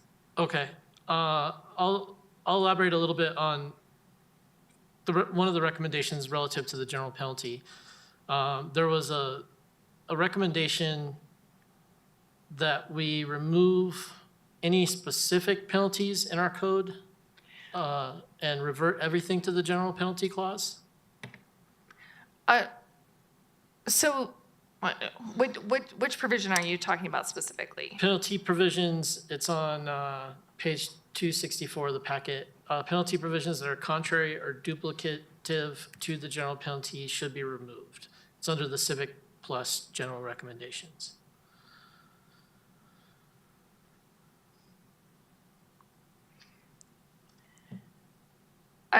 Actually, I've been going through our code since the time that we wrote this, because again, this was set for several months. And for the most part, no, I am not proposing that we make changes to our specific penalties. Mainly because we have authority to leave it in our code it's currently written. And we've had some long discussions about our authority to implement penalties that vary from state law. Council has decided not to take action on that. And so I'm fine just leaving it as is for now. They did recommend taking out specific dollar amounts. For example, and we've already pretty much done that through our comprehensive fine and fee schedule. And so they recommended we do that in other places as well. But for the most part, I'm leaving it in there unless there's a reason not to. And either way, I will bring it to city council in a separate ordinance so that we can discuss it on a line-by-line, case-by-case basis if we do recommend doing that. Great. I don't see anything under the staff recommendations that causes me concern, so I would suggest we move forward with those. Member Wright and then Member Russell. Thanks for all your work on this. I know it's a lot. I do have a question, though, that kind of MuniCode, but not in here. So if there was a change that is in the charter but not in MuniCode, can I request that be updated? So the citizens' initiatives that were voted on they are updated in the charter, but not in the MuniCode. So if we're doing all these updates, can we get that updated? Meaning our online MuniCode hasn't been updated? Correct. So they do, yes, it will be updated. Okay. In fact, we've made the changes to our charter. We've submitted it to the Secretary of State. The city clerk's office has printed new copies and will give one to each council member. She just confirmed yesterday that she has those updated charters. But it just takes some time for MuniCode to update it online. They do it through various supplements, and then they do a chunk at a time. So generally, they note on our online MuniCode what has been adopted but not yet codified. It's generally on page 1 of our online MuniCode, and so it should all be listed there. But I just actually followed up with the court clerk's office last week to ask when the next supplement will be implemented, because I want things done yesterday. Okay. So that's a great piece of information. So anytime we update something, we submit it to MuniCode, and then they update it. Now, is there a time frame that they're given to do this? Because we have people that look at MuniCode all the time and say, hey, there's a problem here. So I think that's good for the public to know. Yes, and I look at it almost every day as well. And so I had followed up because it doesn't seem like it's been updated recently. It really depends on how many code changes we've made. Generally, we do it once a quarter, but when we adopted Title 16, for example, there were so many sections that were changed, and we manually, line by line, confirm it's all correct. So that one took quite some time. That actually delayed this entire project because I wanted that implemented before we started on this. So my last city did it every 30 days, but we generally do it once a quarter. Sometimes it takes longer. Okay, thank you so much. Member Russell. So I don't know if I'll put this right, but it had to do with something that Councilmember Ward asked you. So if there's some recommendations on here that you didn't agree with, you're not going to bring them forward. Are there some that we might need to know both sides, why you didn't think that needed to be? I'm not asking that on everything, because when I looked at some of the staff recommendations, I agreed with those also. I would be happy to share that. I actually have a running document that I thought I brought with me, but it's sitting on my desk upstairs. Okay. Where I've handwritten the printout. I guess I'm still old school. I printed it out and I'm handwriting to make sure we get every single one. So why we're doing it and why we're not. Okay. Generally, we won't do it if, like the judge requests that we not do it.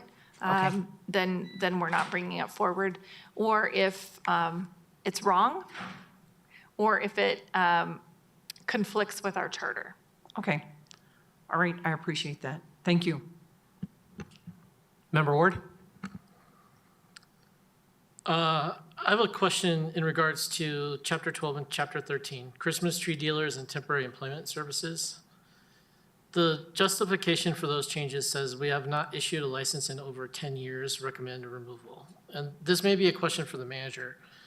Do we not have Christmas tree lots in Inglewood, or are we just not requiring them to get the permit that's required in our code? Because those are two different issues, in my opinion. I'm not sure. I mean, I know grocery stores and I think Ace both sell them, but I don't know that those would be considered, lots specifically for tree sales, but we can look into that.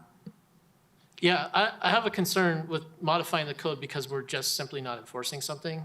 That bothers me a little bit. But if the code addresses a problem that we don't have, that would be a different circumstance. And that was the position of finance that does licensing, is these are unnecessary licenses. That they're unnecessary regulation that we don't need in Inglewood to protect our citizens. They're unnecessary, so we ignore it is a different problem than they're just unnecessary, so you should remove it. That's kind of what I'm getting at, but I won't belabor it any further. And I can't speak to the Christmas trees, but the food delivery, apparently there are food delivery services that that was a COVID response. I know council spent a lot of time on it, and it ended up being a non-issue. So a license was never issued under that regulatory mechanism. Yeah, I have no objection to that one. Yeah, we did. We spent a lot of time on that one. So, okay. Anything else from members of council on this? All right. Tamara, thank you so much for all the work on this. All right, everyone. We are now moving on to agenda item 7, reports from boards and commissions. Council liaisons, I have just one. A couple weeks back, the DDA did meet. The only thing that I think this members of council should be made aware of, and we're going to have a study session coming up on this as well, but we had we discussed the South Broadway design guidelines. The board did vote on it and approved it, but it will be coming in front of council in terms of just trying to keep the character of South Broadway intact is basically the gist of it, but we'll have members of the consultants come in and kind of speak to that. During that session, we actually had a member of the community just randomly come in, and he actually does development in other parts of the city. He was very surprised that Inglewood was going down this route in a positive way. He saw this as a positive, and had some remarks that he shared during that discussion, but just wanted to make everyone aware, but that will be coming in front of us probably within the next month, if I remember correctly. So that's it for the DDA. Anyone else? Member Noonekamp. I have a couple. The Cultural Arts Commission met last week. They are moving forward with a couple of key projects. One is what we've been talking about for a long time in the wayfinding and placemaking plan, which is to do the gateway signage over the overpasses off of Santa Fe at Dartmouth, Hampden, and Oxford. So there are designs that they are currently considering and working with CDOT, which will be challenging to think about how we can implement those soon. So they're working on that. I also have an interesting update, especially because we were talking about the painting today on the Broadway Complete Streets. So when we do a creative crosswalk, that's like a thermal heat wrap map. I can't remember what they called it today. But when we did those in the past on Broadway, they were about $10,000 a piece. And so we were looking to do some more with the Cultural Arts Commission, and they are now like $40,000 a piece and completely cost prohibitive. And so they are looking at what other ways can we add art to the community through murals or through utility boxes, because some of the creative crosswalks will no longer be an option. And so I appreciate staff looking at other affordable paint options, because some of the things that we've done in the past are much more expensive than they used to be. So the CAC is doing good. And then I had an update from the library board that I didn't mention last time we did reports that I just think is exciting, so I want to share it. If you check out something from the library, when you get your receipt at the bottom, it says you saved this much today, meaning you're able to use these items from your library instead of paying for them yourself. And they calculated all of that in total at the end of 2024, saved Inglewood Library patrons $1.7 million, which is just an incredible value that we're providing to the community, and I wanted to share that stat with you all. Thank you, Member Noonekamp. Member Wright. Thank you. I need to consult council on something because there's a little bit of a confusion or unknown here. So I'm a voting member on historic preservation liaison. I believe I could vote. This is where confusion is. Historic preservation is considered quasi-judicial because people can apply to become historic building. They've not had any applications. I've not attended a meeting since there was this discussion as to if I could attend or not, because they could be historic, quasi-judicial. There was a former person from the city attorney's office that was saying I absolutely could not. There were other discussions, and then people from the board that were confused. Some were saying, yes, you can. Some were saying you can't. I was left hanging. And the more I've thought about it, I'm like, well, council agreed I could be there. There's been other council members that have been there. Maybe I'd just go to council and discuss this. It'd be one of those that if there was a vote coming up, I wouldn't attend the meeting. I would recuse myself because I would be voting as a council member. So I figured this would be a discussion that I'd bring to council on, should I be on, the board or should I not? So we could figure it out. There was some other questions they have as far as representing themselves in public. They were told that they could not give information about historic preservation and flyers and stuff like that. 2 or more of them could not meet, like at, neighborhood nights and stuff like that, because they were quasi. And I'm like, if you're announcing it, if it's on the calendar, you're not making decisions and you couldn't tell somebody anything, why not, like council? So I need some feedback from council on, am I clear to attend or am I not? And just withdraw myself from that. Thank you, Member Wright. I didn't realize it was a quasi-judicial board, now that I think about it. So, City Attorney Niles, is there any feedback that you want? Yes, I'd be happy to weigh in. This would have been direction from the assistant city attorney, who's no longer with my office. He's left to go back to the DA's office. So I didn't previously weigh in on it. Generally, you could serve on the board as long as a quasi-judicial opinion is not appealed to city council. But because we're expanding some of the authority where they might weigh in on quasi-judicial roles or issues more often, if there's a chance it could be appealed to city council, then no, I don't think we should have a city council board member sitting on the board. I think it puts you in a bad position to determine, oh, could this be an issue that could be appealed to city council? Then I shouldn't attend the meeting, because when you're appointed, you're expected to attend the meetings. So I wouldn't want you to be in that position to have to make that determination. City Attorney Niles, does she just recuse herself from that section of the discussion, or does she just not attend that meeting? I would say if there's a chance that a quasi-judicial decision of the Historic Preservation Board would come to city council, then we should reconsider appointment of a city council member to that board. Okay. Much like P&Z. Right. Yeah. How we don't have a city council member sitting on that board because city council reconsiders their quasi-judicial findings. Member Russell. I would think that's something we maybe definitely need to consider if we approve them as a certified local government. And I definitely think that we shouldn't have somebody on there if there's going to be those decisions all the time. And the other thing that I think, though, is as far as the board not being able to go to neighborhood nights or have a tent or whatever, as long as they don't discuss any quasi-judicial issues with each other, there should be no reason they can't all go to city functions. Is that correct, City Attorney? Yes, but let me clarify just a little bit.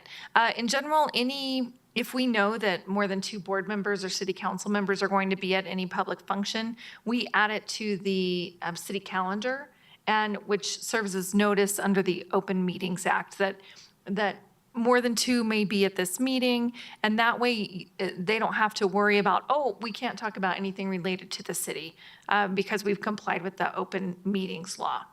We just post it, we say they may be there, they may talk about city business, but no decisions will be made, and it's not a formal meeting.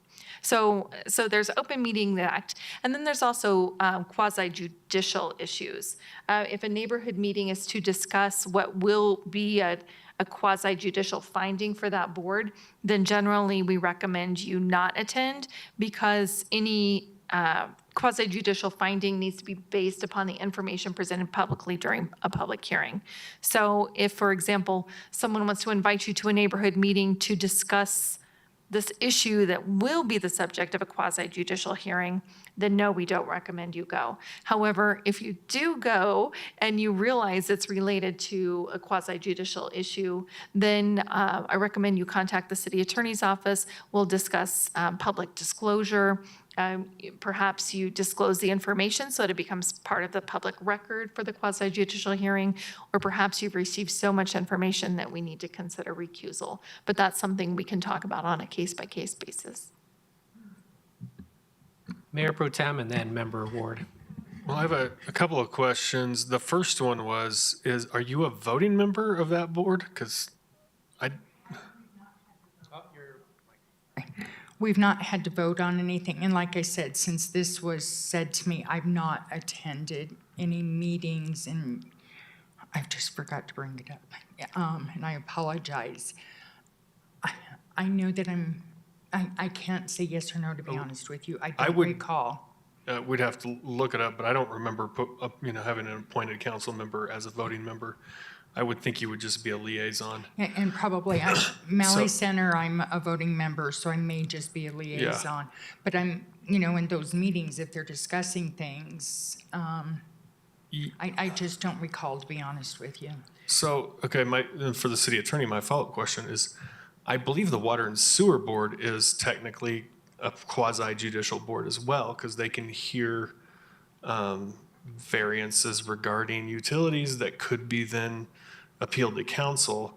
And we have 3 voting members on that board. It's rare enough that it's pretty easy to recuse yourself, but that would be my question with this one is, what's kind of the, is this something that the Historic Preservation Commission is going to primarily be doing quasi-judicial kinds of things, kind of like P&Z does, or Board of Adjustment and Appeals, or are they doing a whole variety of tasks and then occasionally a quasi-judicial issue comes up? Because if that's the case, I think we should have a council member as a liaison there to kind of, keep tabs on what's going on the board and then recuse themselves when something quasi-judicial comes up. Just like we would on Water and Sewer Board, I think council would have to recuse themselves if something quasi-judicial came before Water and Sewer.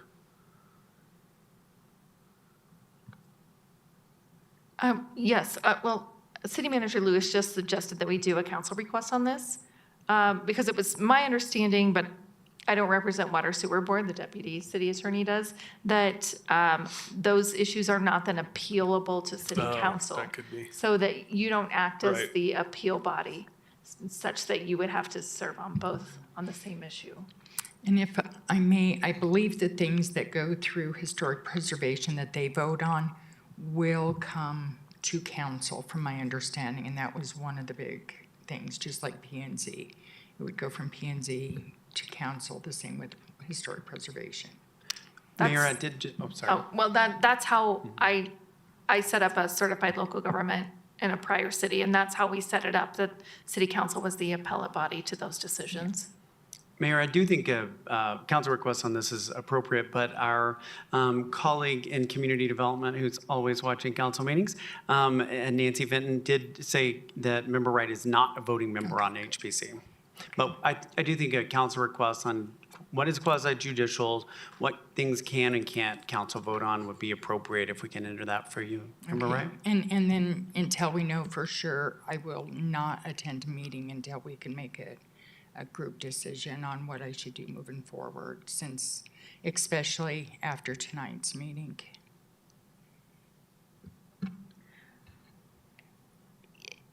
If you're a non-voting member, then you don't have to be concerned about overturning your own decision if city council acts as the appellate body. The only issue we would run into then is if city council has to have a separate quasi-judicial proceeding, much like P&Z, where your knowledge should be limited to the hearing at city council. So I would like to do some research first and then provide that advice after I look into exactly what type of decisions each board, specifically historic preservation, would make, and then what role city council is likely to serve as their appellate body. Okay, all right, Thank you, guys. Did you have anything to add, Member Ward? I think Member Anderson hit on it as well as I could, but the difference between a liaison and a voting board member. As I look through the city code, I see the positions where we expect to appoint a voting board member like Water and Sewer Board, that's specifically called out in the code. Other boards, like Budget Advisory Committee, for example, we send council liaisons, but they don't vote. So there may be some confusion over that role there and some clarification in the memo about the list of boards and where we have liaisons and where we have voting members and why might be helpful for everyone. All right, okay. Sounds good. Anyone else for boards and commissions? All right, council members' choice. I'm just gonna kick it off because we have a busy week and I just want to make everybody aware of what's going on. So tomorrow morning, we're gonna be meeting with State Senator Jeff Bridges at 8:25. It's only a 30-minute discussion. I'll come back to that next part here in a second. We also have Wednesday night with Elevate Inglewood at Broken T, starting at 5:30, going to 7. And then on Thursday, there's also I think it's Arlen Apartments. Is that right? Arden, that's what it is. Arden at 3:30, and that is a walkthrough and discussion with the developers. So that is, those are the properties that are just north of what used to be Earth Treks. I think it's moving now. That starts at 3:30. I will be there, so I'm hoping that other members of council could be there. But regarding Senator Bridges, so we only have 30 minutes with them. Thank you very much to Krista and to staff for putting together legislative priorities. I took a look at the list and I had Krista and Tim send over to you the priority list. I took a look at it. It's a good list, but I also think that there's some discussions or some items that have come in front of council that I think are probably a little bit more pertinent to bring up to Senator Bridges.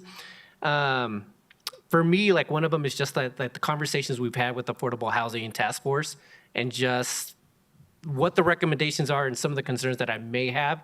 I would love to bring that to his attention. I agree with Member Wright. She mentioned the construction defects.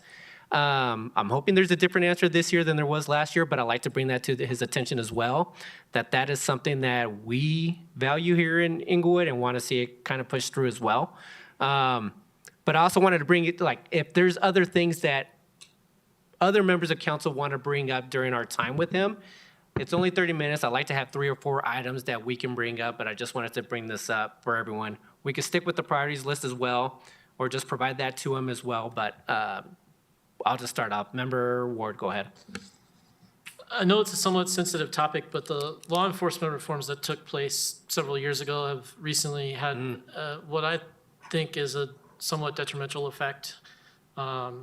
And I think we're going to see kind of a cascading effect across the metro area. So that's been a concern of mine. I'm not sure how specific we can get regarding that, but I think there is room for some discussion there as far as the pendulum swinging too far in one direction and things being a little bit out of balance at the moment. Since we have 30 minutes, I saw that you were also kind of in agreement with that, Member Anderson, but was that your one item? Yeah. Are we able to keep it broad, or are you trying to get more specific to specific? I just think the concern for me is that the post-certification hanging like a sword of Damocles over a jury verdict causes a factor in all of these places where a city could reasonably settle in a timely manner with someone, or they could say, we believe the use of force was justified, and so we intend to litigate this matter.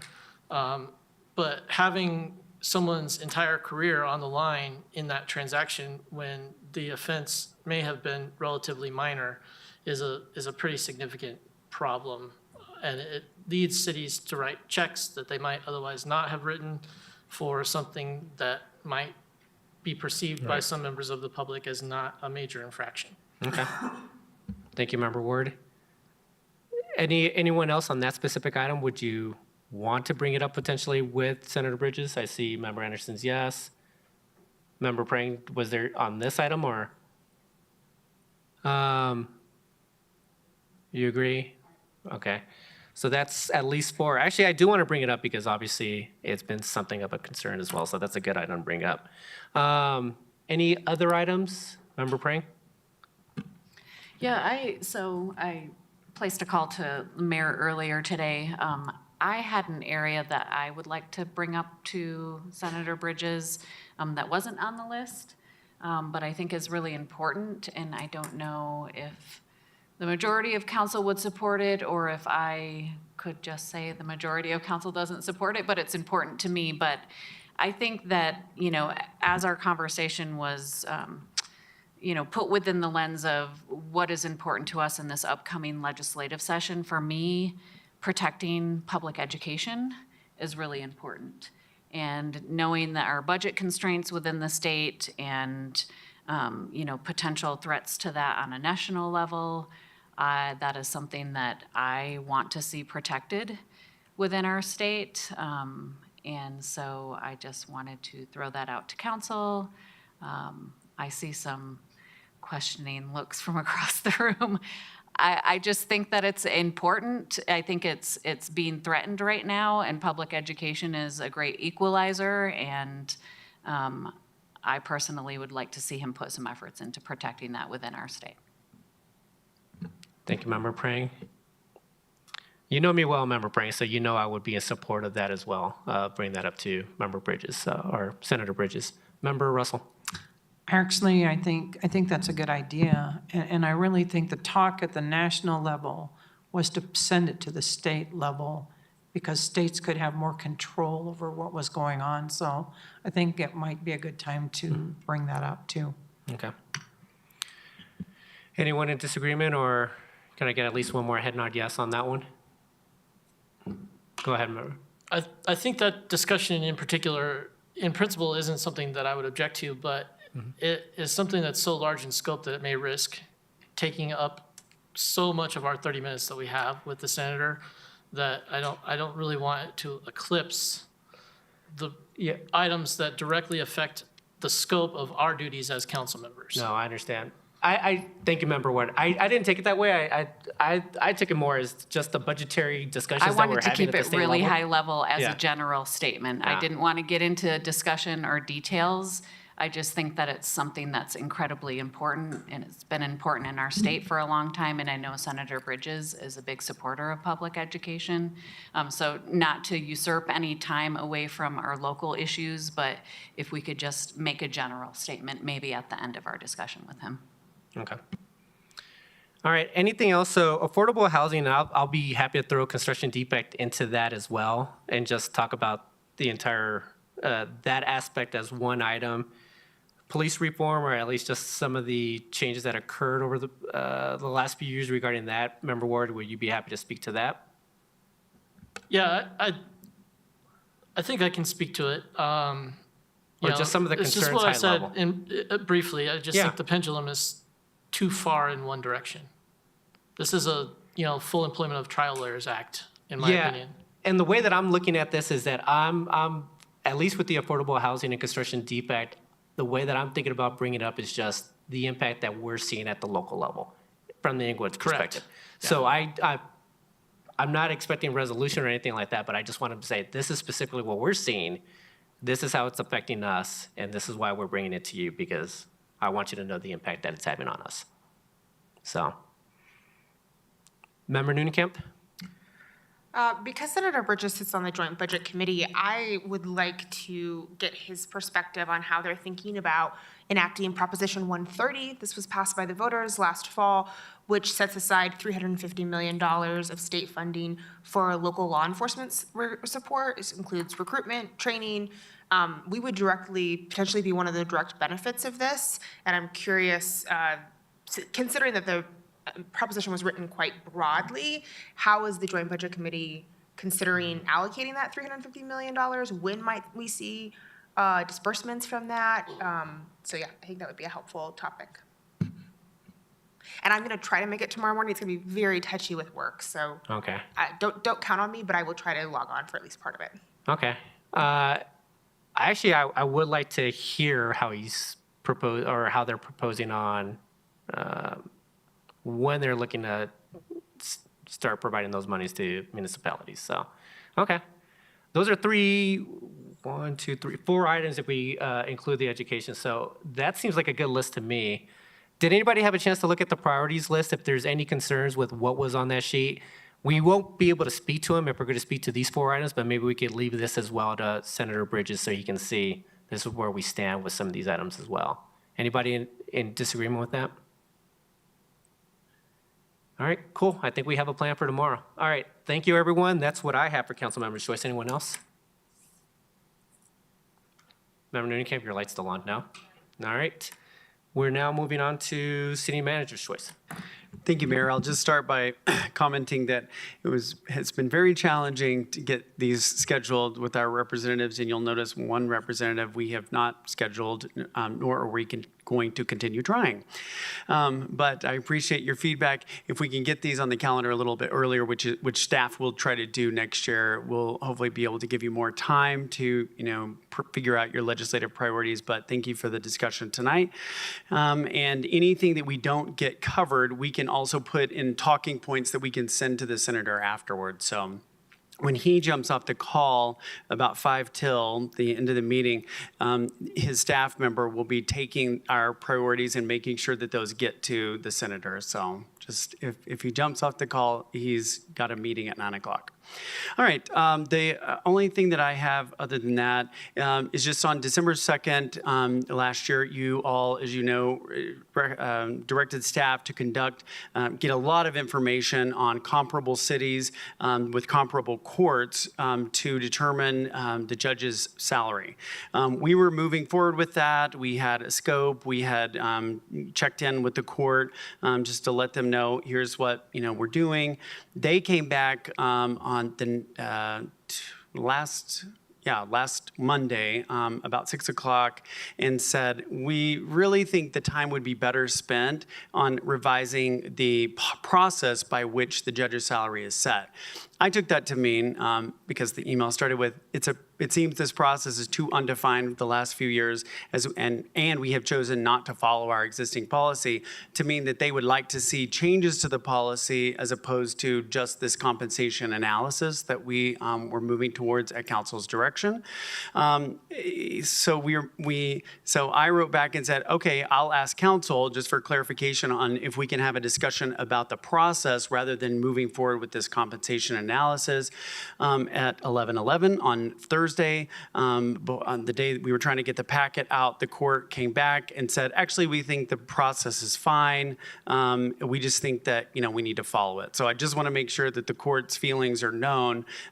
Staff definitely feels like there is some room for interpretation in the process, and maybe that's why the court thinks the city isn't following some things, and we think the court isn't following some things that's laid out in your council policies with regard to how to set that salary.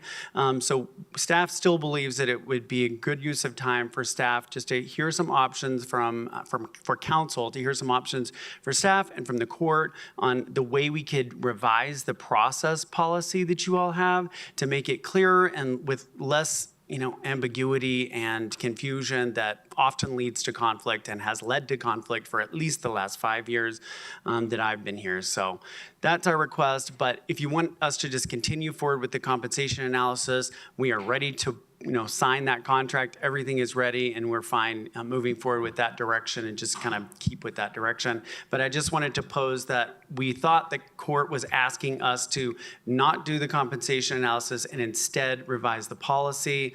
Now we're not exactly sure what they're wanting, but we're putting that to you as an option. Thank you, Sean. Yeah, this is a tough one because obviously the process, it's not a good process, right? Like no one's in agreement with it. And even if you ask the 7 of us, we all want different pieces of information as part of this process. So it puts us in a tough situation where we're trying to, at least with the current makeup of council, it's kind of hard to come to like a defined process that everyone's going to agree to. I'm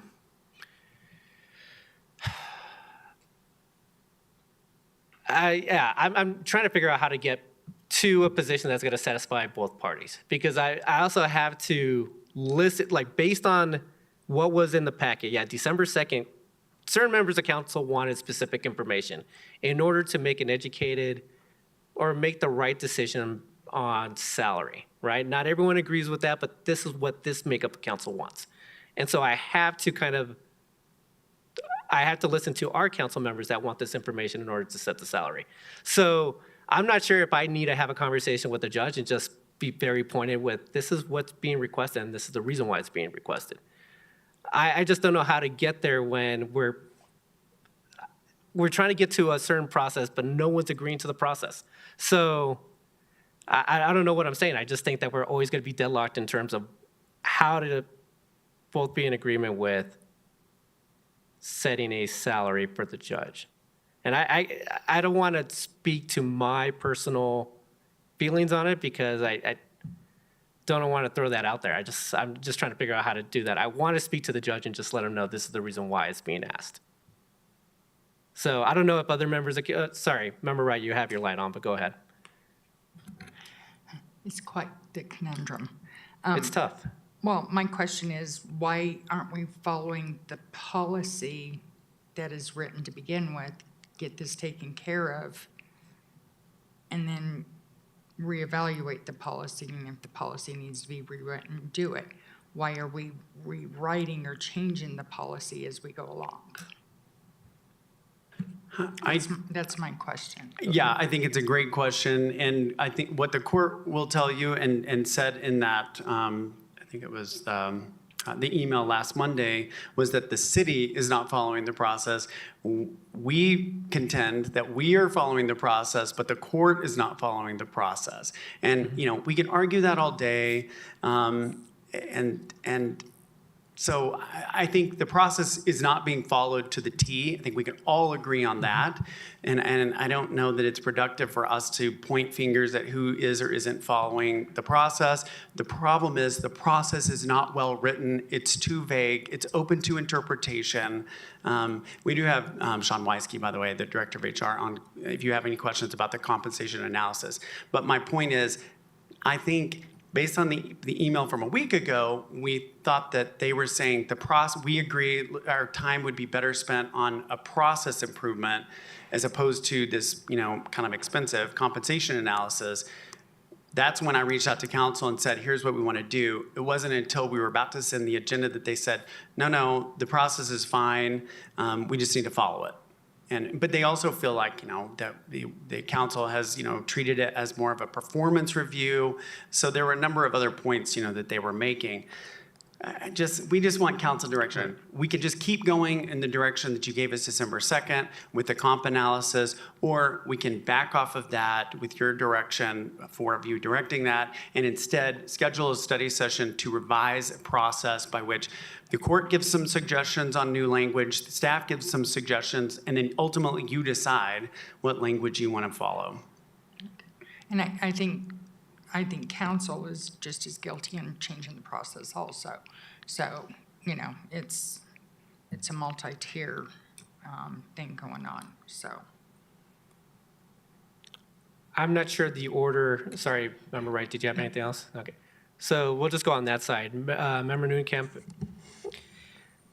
To be clear, I'm trying to understand, the process, the policy, it's a city council policy, right? It's not in code, it's not in charter, so we have the right to change policies at any point that we want to, correct? So I just want to be clear about what our abilities are here.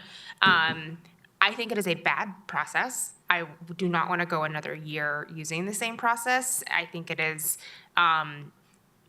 not serving us well. I don't think it's serving the city well or the taxpayers. This is their money. And I don't think that it's capturing the information that we need to make an informed decision. In the separation of powers that we have in the city, the council has the power of the purse, and it's something that we should wield appropriately. I was not at council on the 2nd. I was ill on December 2nd, and so I will defer to the conversation that you all had without me. But I would support moving forward in a process that actually serves the citizens and not just keep doing a thing that we know isn't working year after year after year. Thank you, Member Nunkamp. Mayor Pro Tem. I didn't particularly have a lot of problems with the process if what we're aiming for is justification for giving the judge, the basic cost of living increase. If we want to give the judge a higher level increase, then I think that deserves far more data, something along the lines of what we were asking for to go there. But if the judge is happy with the cost of living analysis and doesn't want to, doesn't want us to go through the process of digging into the deeper data, then I'm fine just sticking with what we have and doing a cost of living increase next year.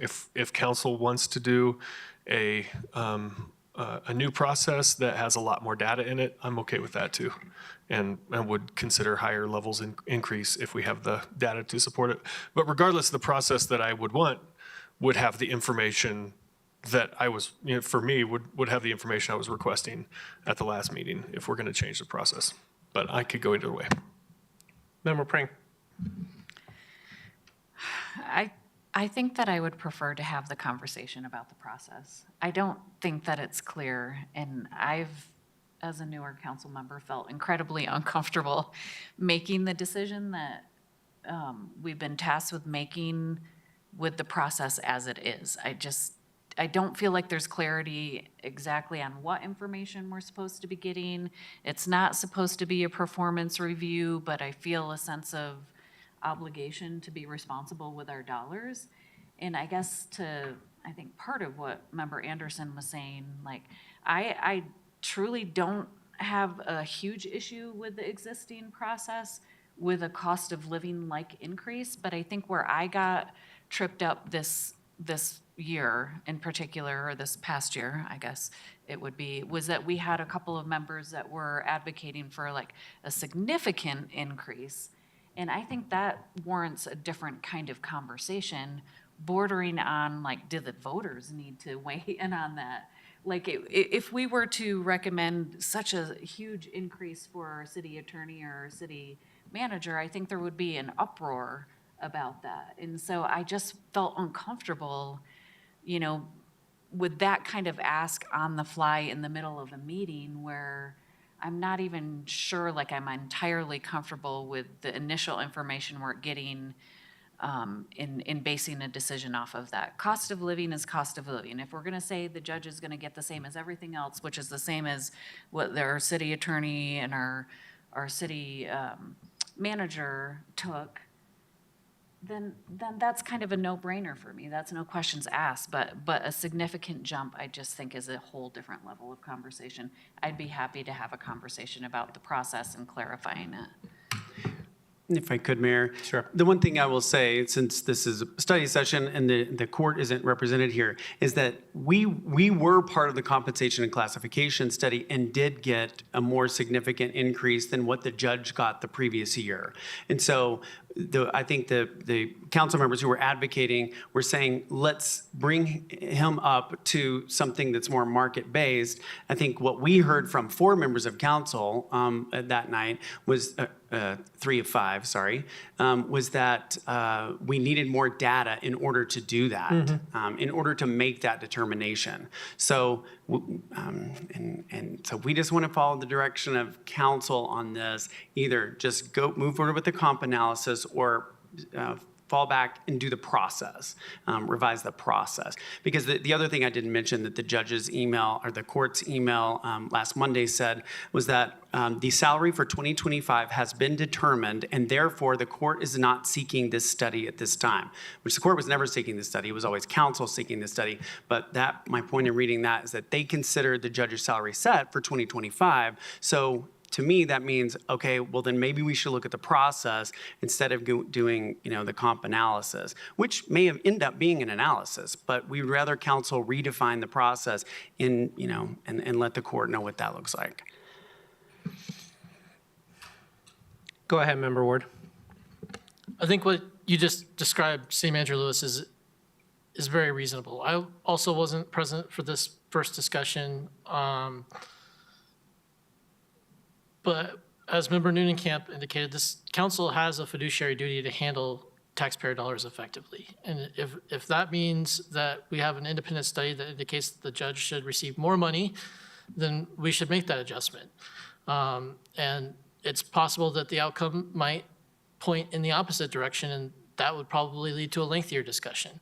But having some sort of reasonable factual basis, and I think I would also argue that comparisons provided other than by the court, but actually are indicative or directly comparable based on an independent analysis to what we have here in the city, better positions us to justify any decision that we make on compensation for the judge.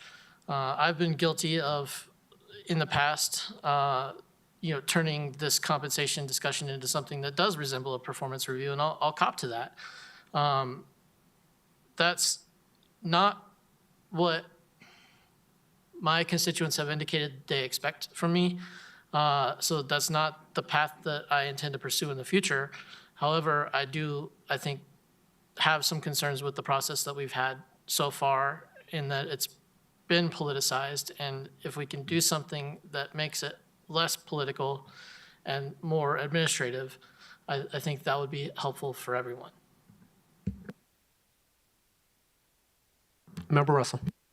Thank you. And I agree with that. I think the process is what it is. It hasn't been working, and it really hasn't been working on either side. And I think that council needs to work together with the judge so that both sides are represented.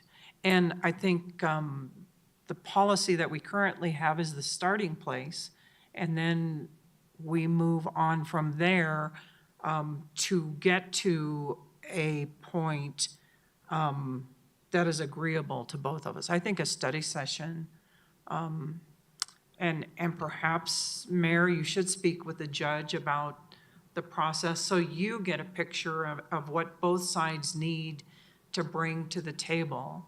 I mean, and I'm okay with starting with the process. If we're going to go into some of these other things, I do have some other questions that I think would help us set the parameters for the raise that are not a performance review, but would be equitable, maybe a salary survey across, the city, the average percentage increase in the last 5 years. But that's something we could talk about, but I think maybe the process is the starting place. Yeah. It does sound like we want to have a conversation about the process itself, so I think that would be a next step. I'd be happy to have a study session. I'd like to have our, staff's interpretation of the policy versus the court's interpretation of the policy, so we can kind of figure out, where the disconnect is, I guess, in a sense. Does that make sense, or? City manager? Yeah, okay. But I think, and I'd be happy to have a conversation with the judge here in the coming days or weeks about this process. So anything else on this one topic? Just to close the loop, we are going to hold on the compensation analysis, not move forward with that, schedule a study session in which both the court and, if you're okay with it, staff also looks at if there are other cities that have these processes already outlined, bring some ideas to you and some thoughts, and you all can have that discussion with the judge. Am I describing what your expectations are? I didn't hear, do we want to see what other cities are doing in terms of this? I think it helps, but what I heard is that we have a policy and work off the policy. It's a broad policy, but there's different interpretations of the policy. So I like to understand what our policy or our interpretation of the policy is versus what the court's interpretation of the policy is, and see if we can come to a resolution. Does that make sense, or am I off as well? If I may, I would just say the current policy needs to be completely discarded.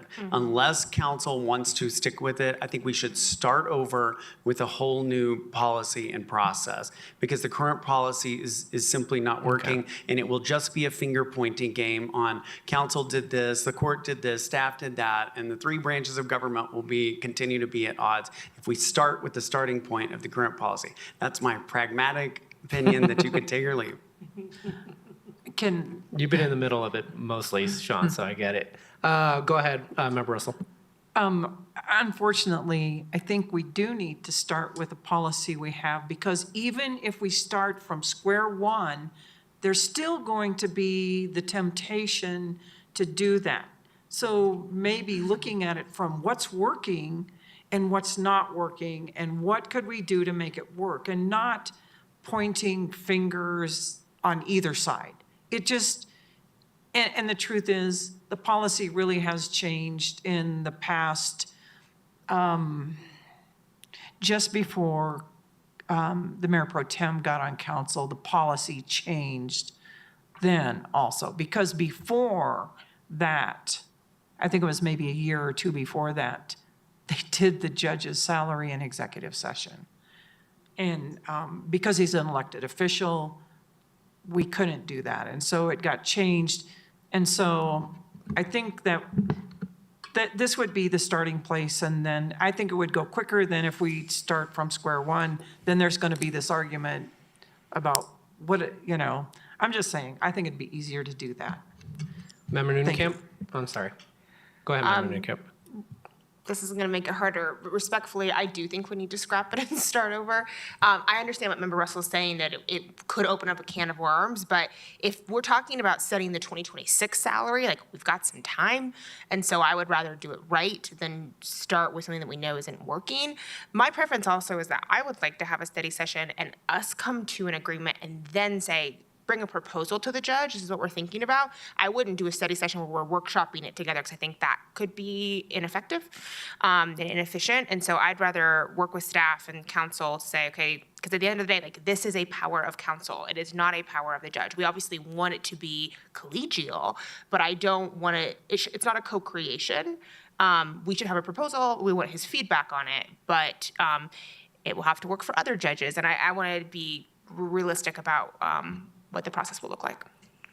Member Wright. We keep saying, speak about 2 other cities and what they do. How many other cities have elected judges? And I think that's one thing that we really need to consider, because I think that makes a big difference.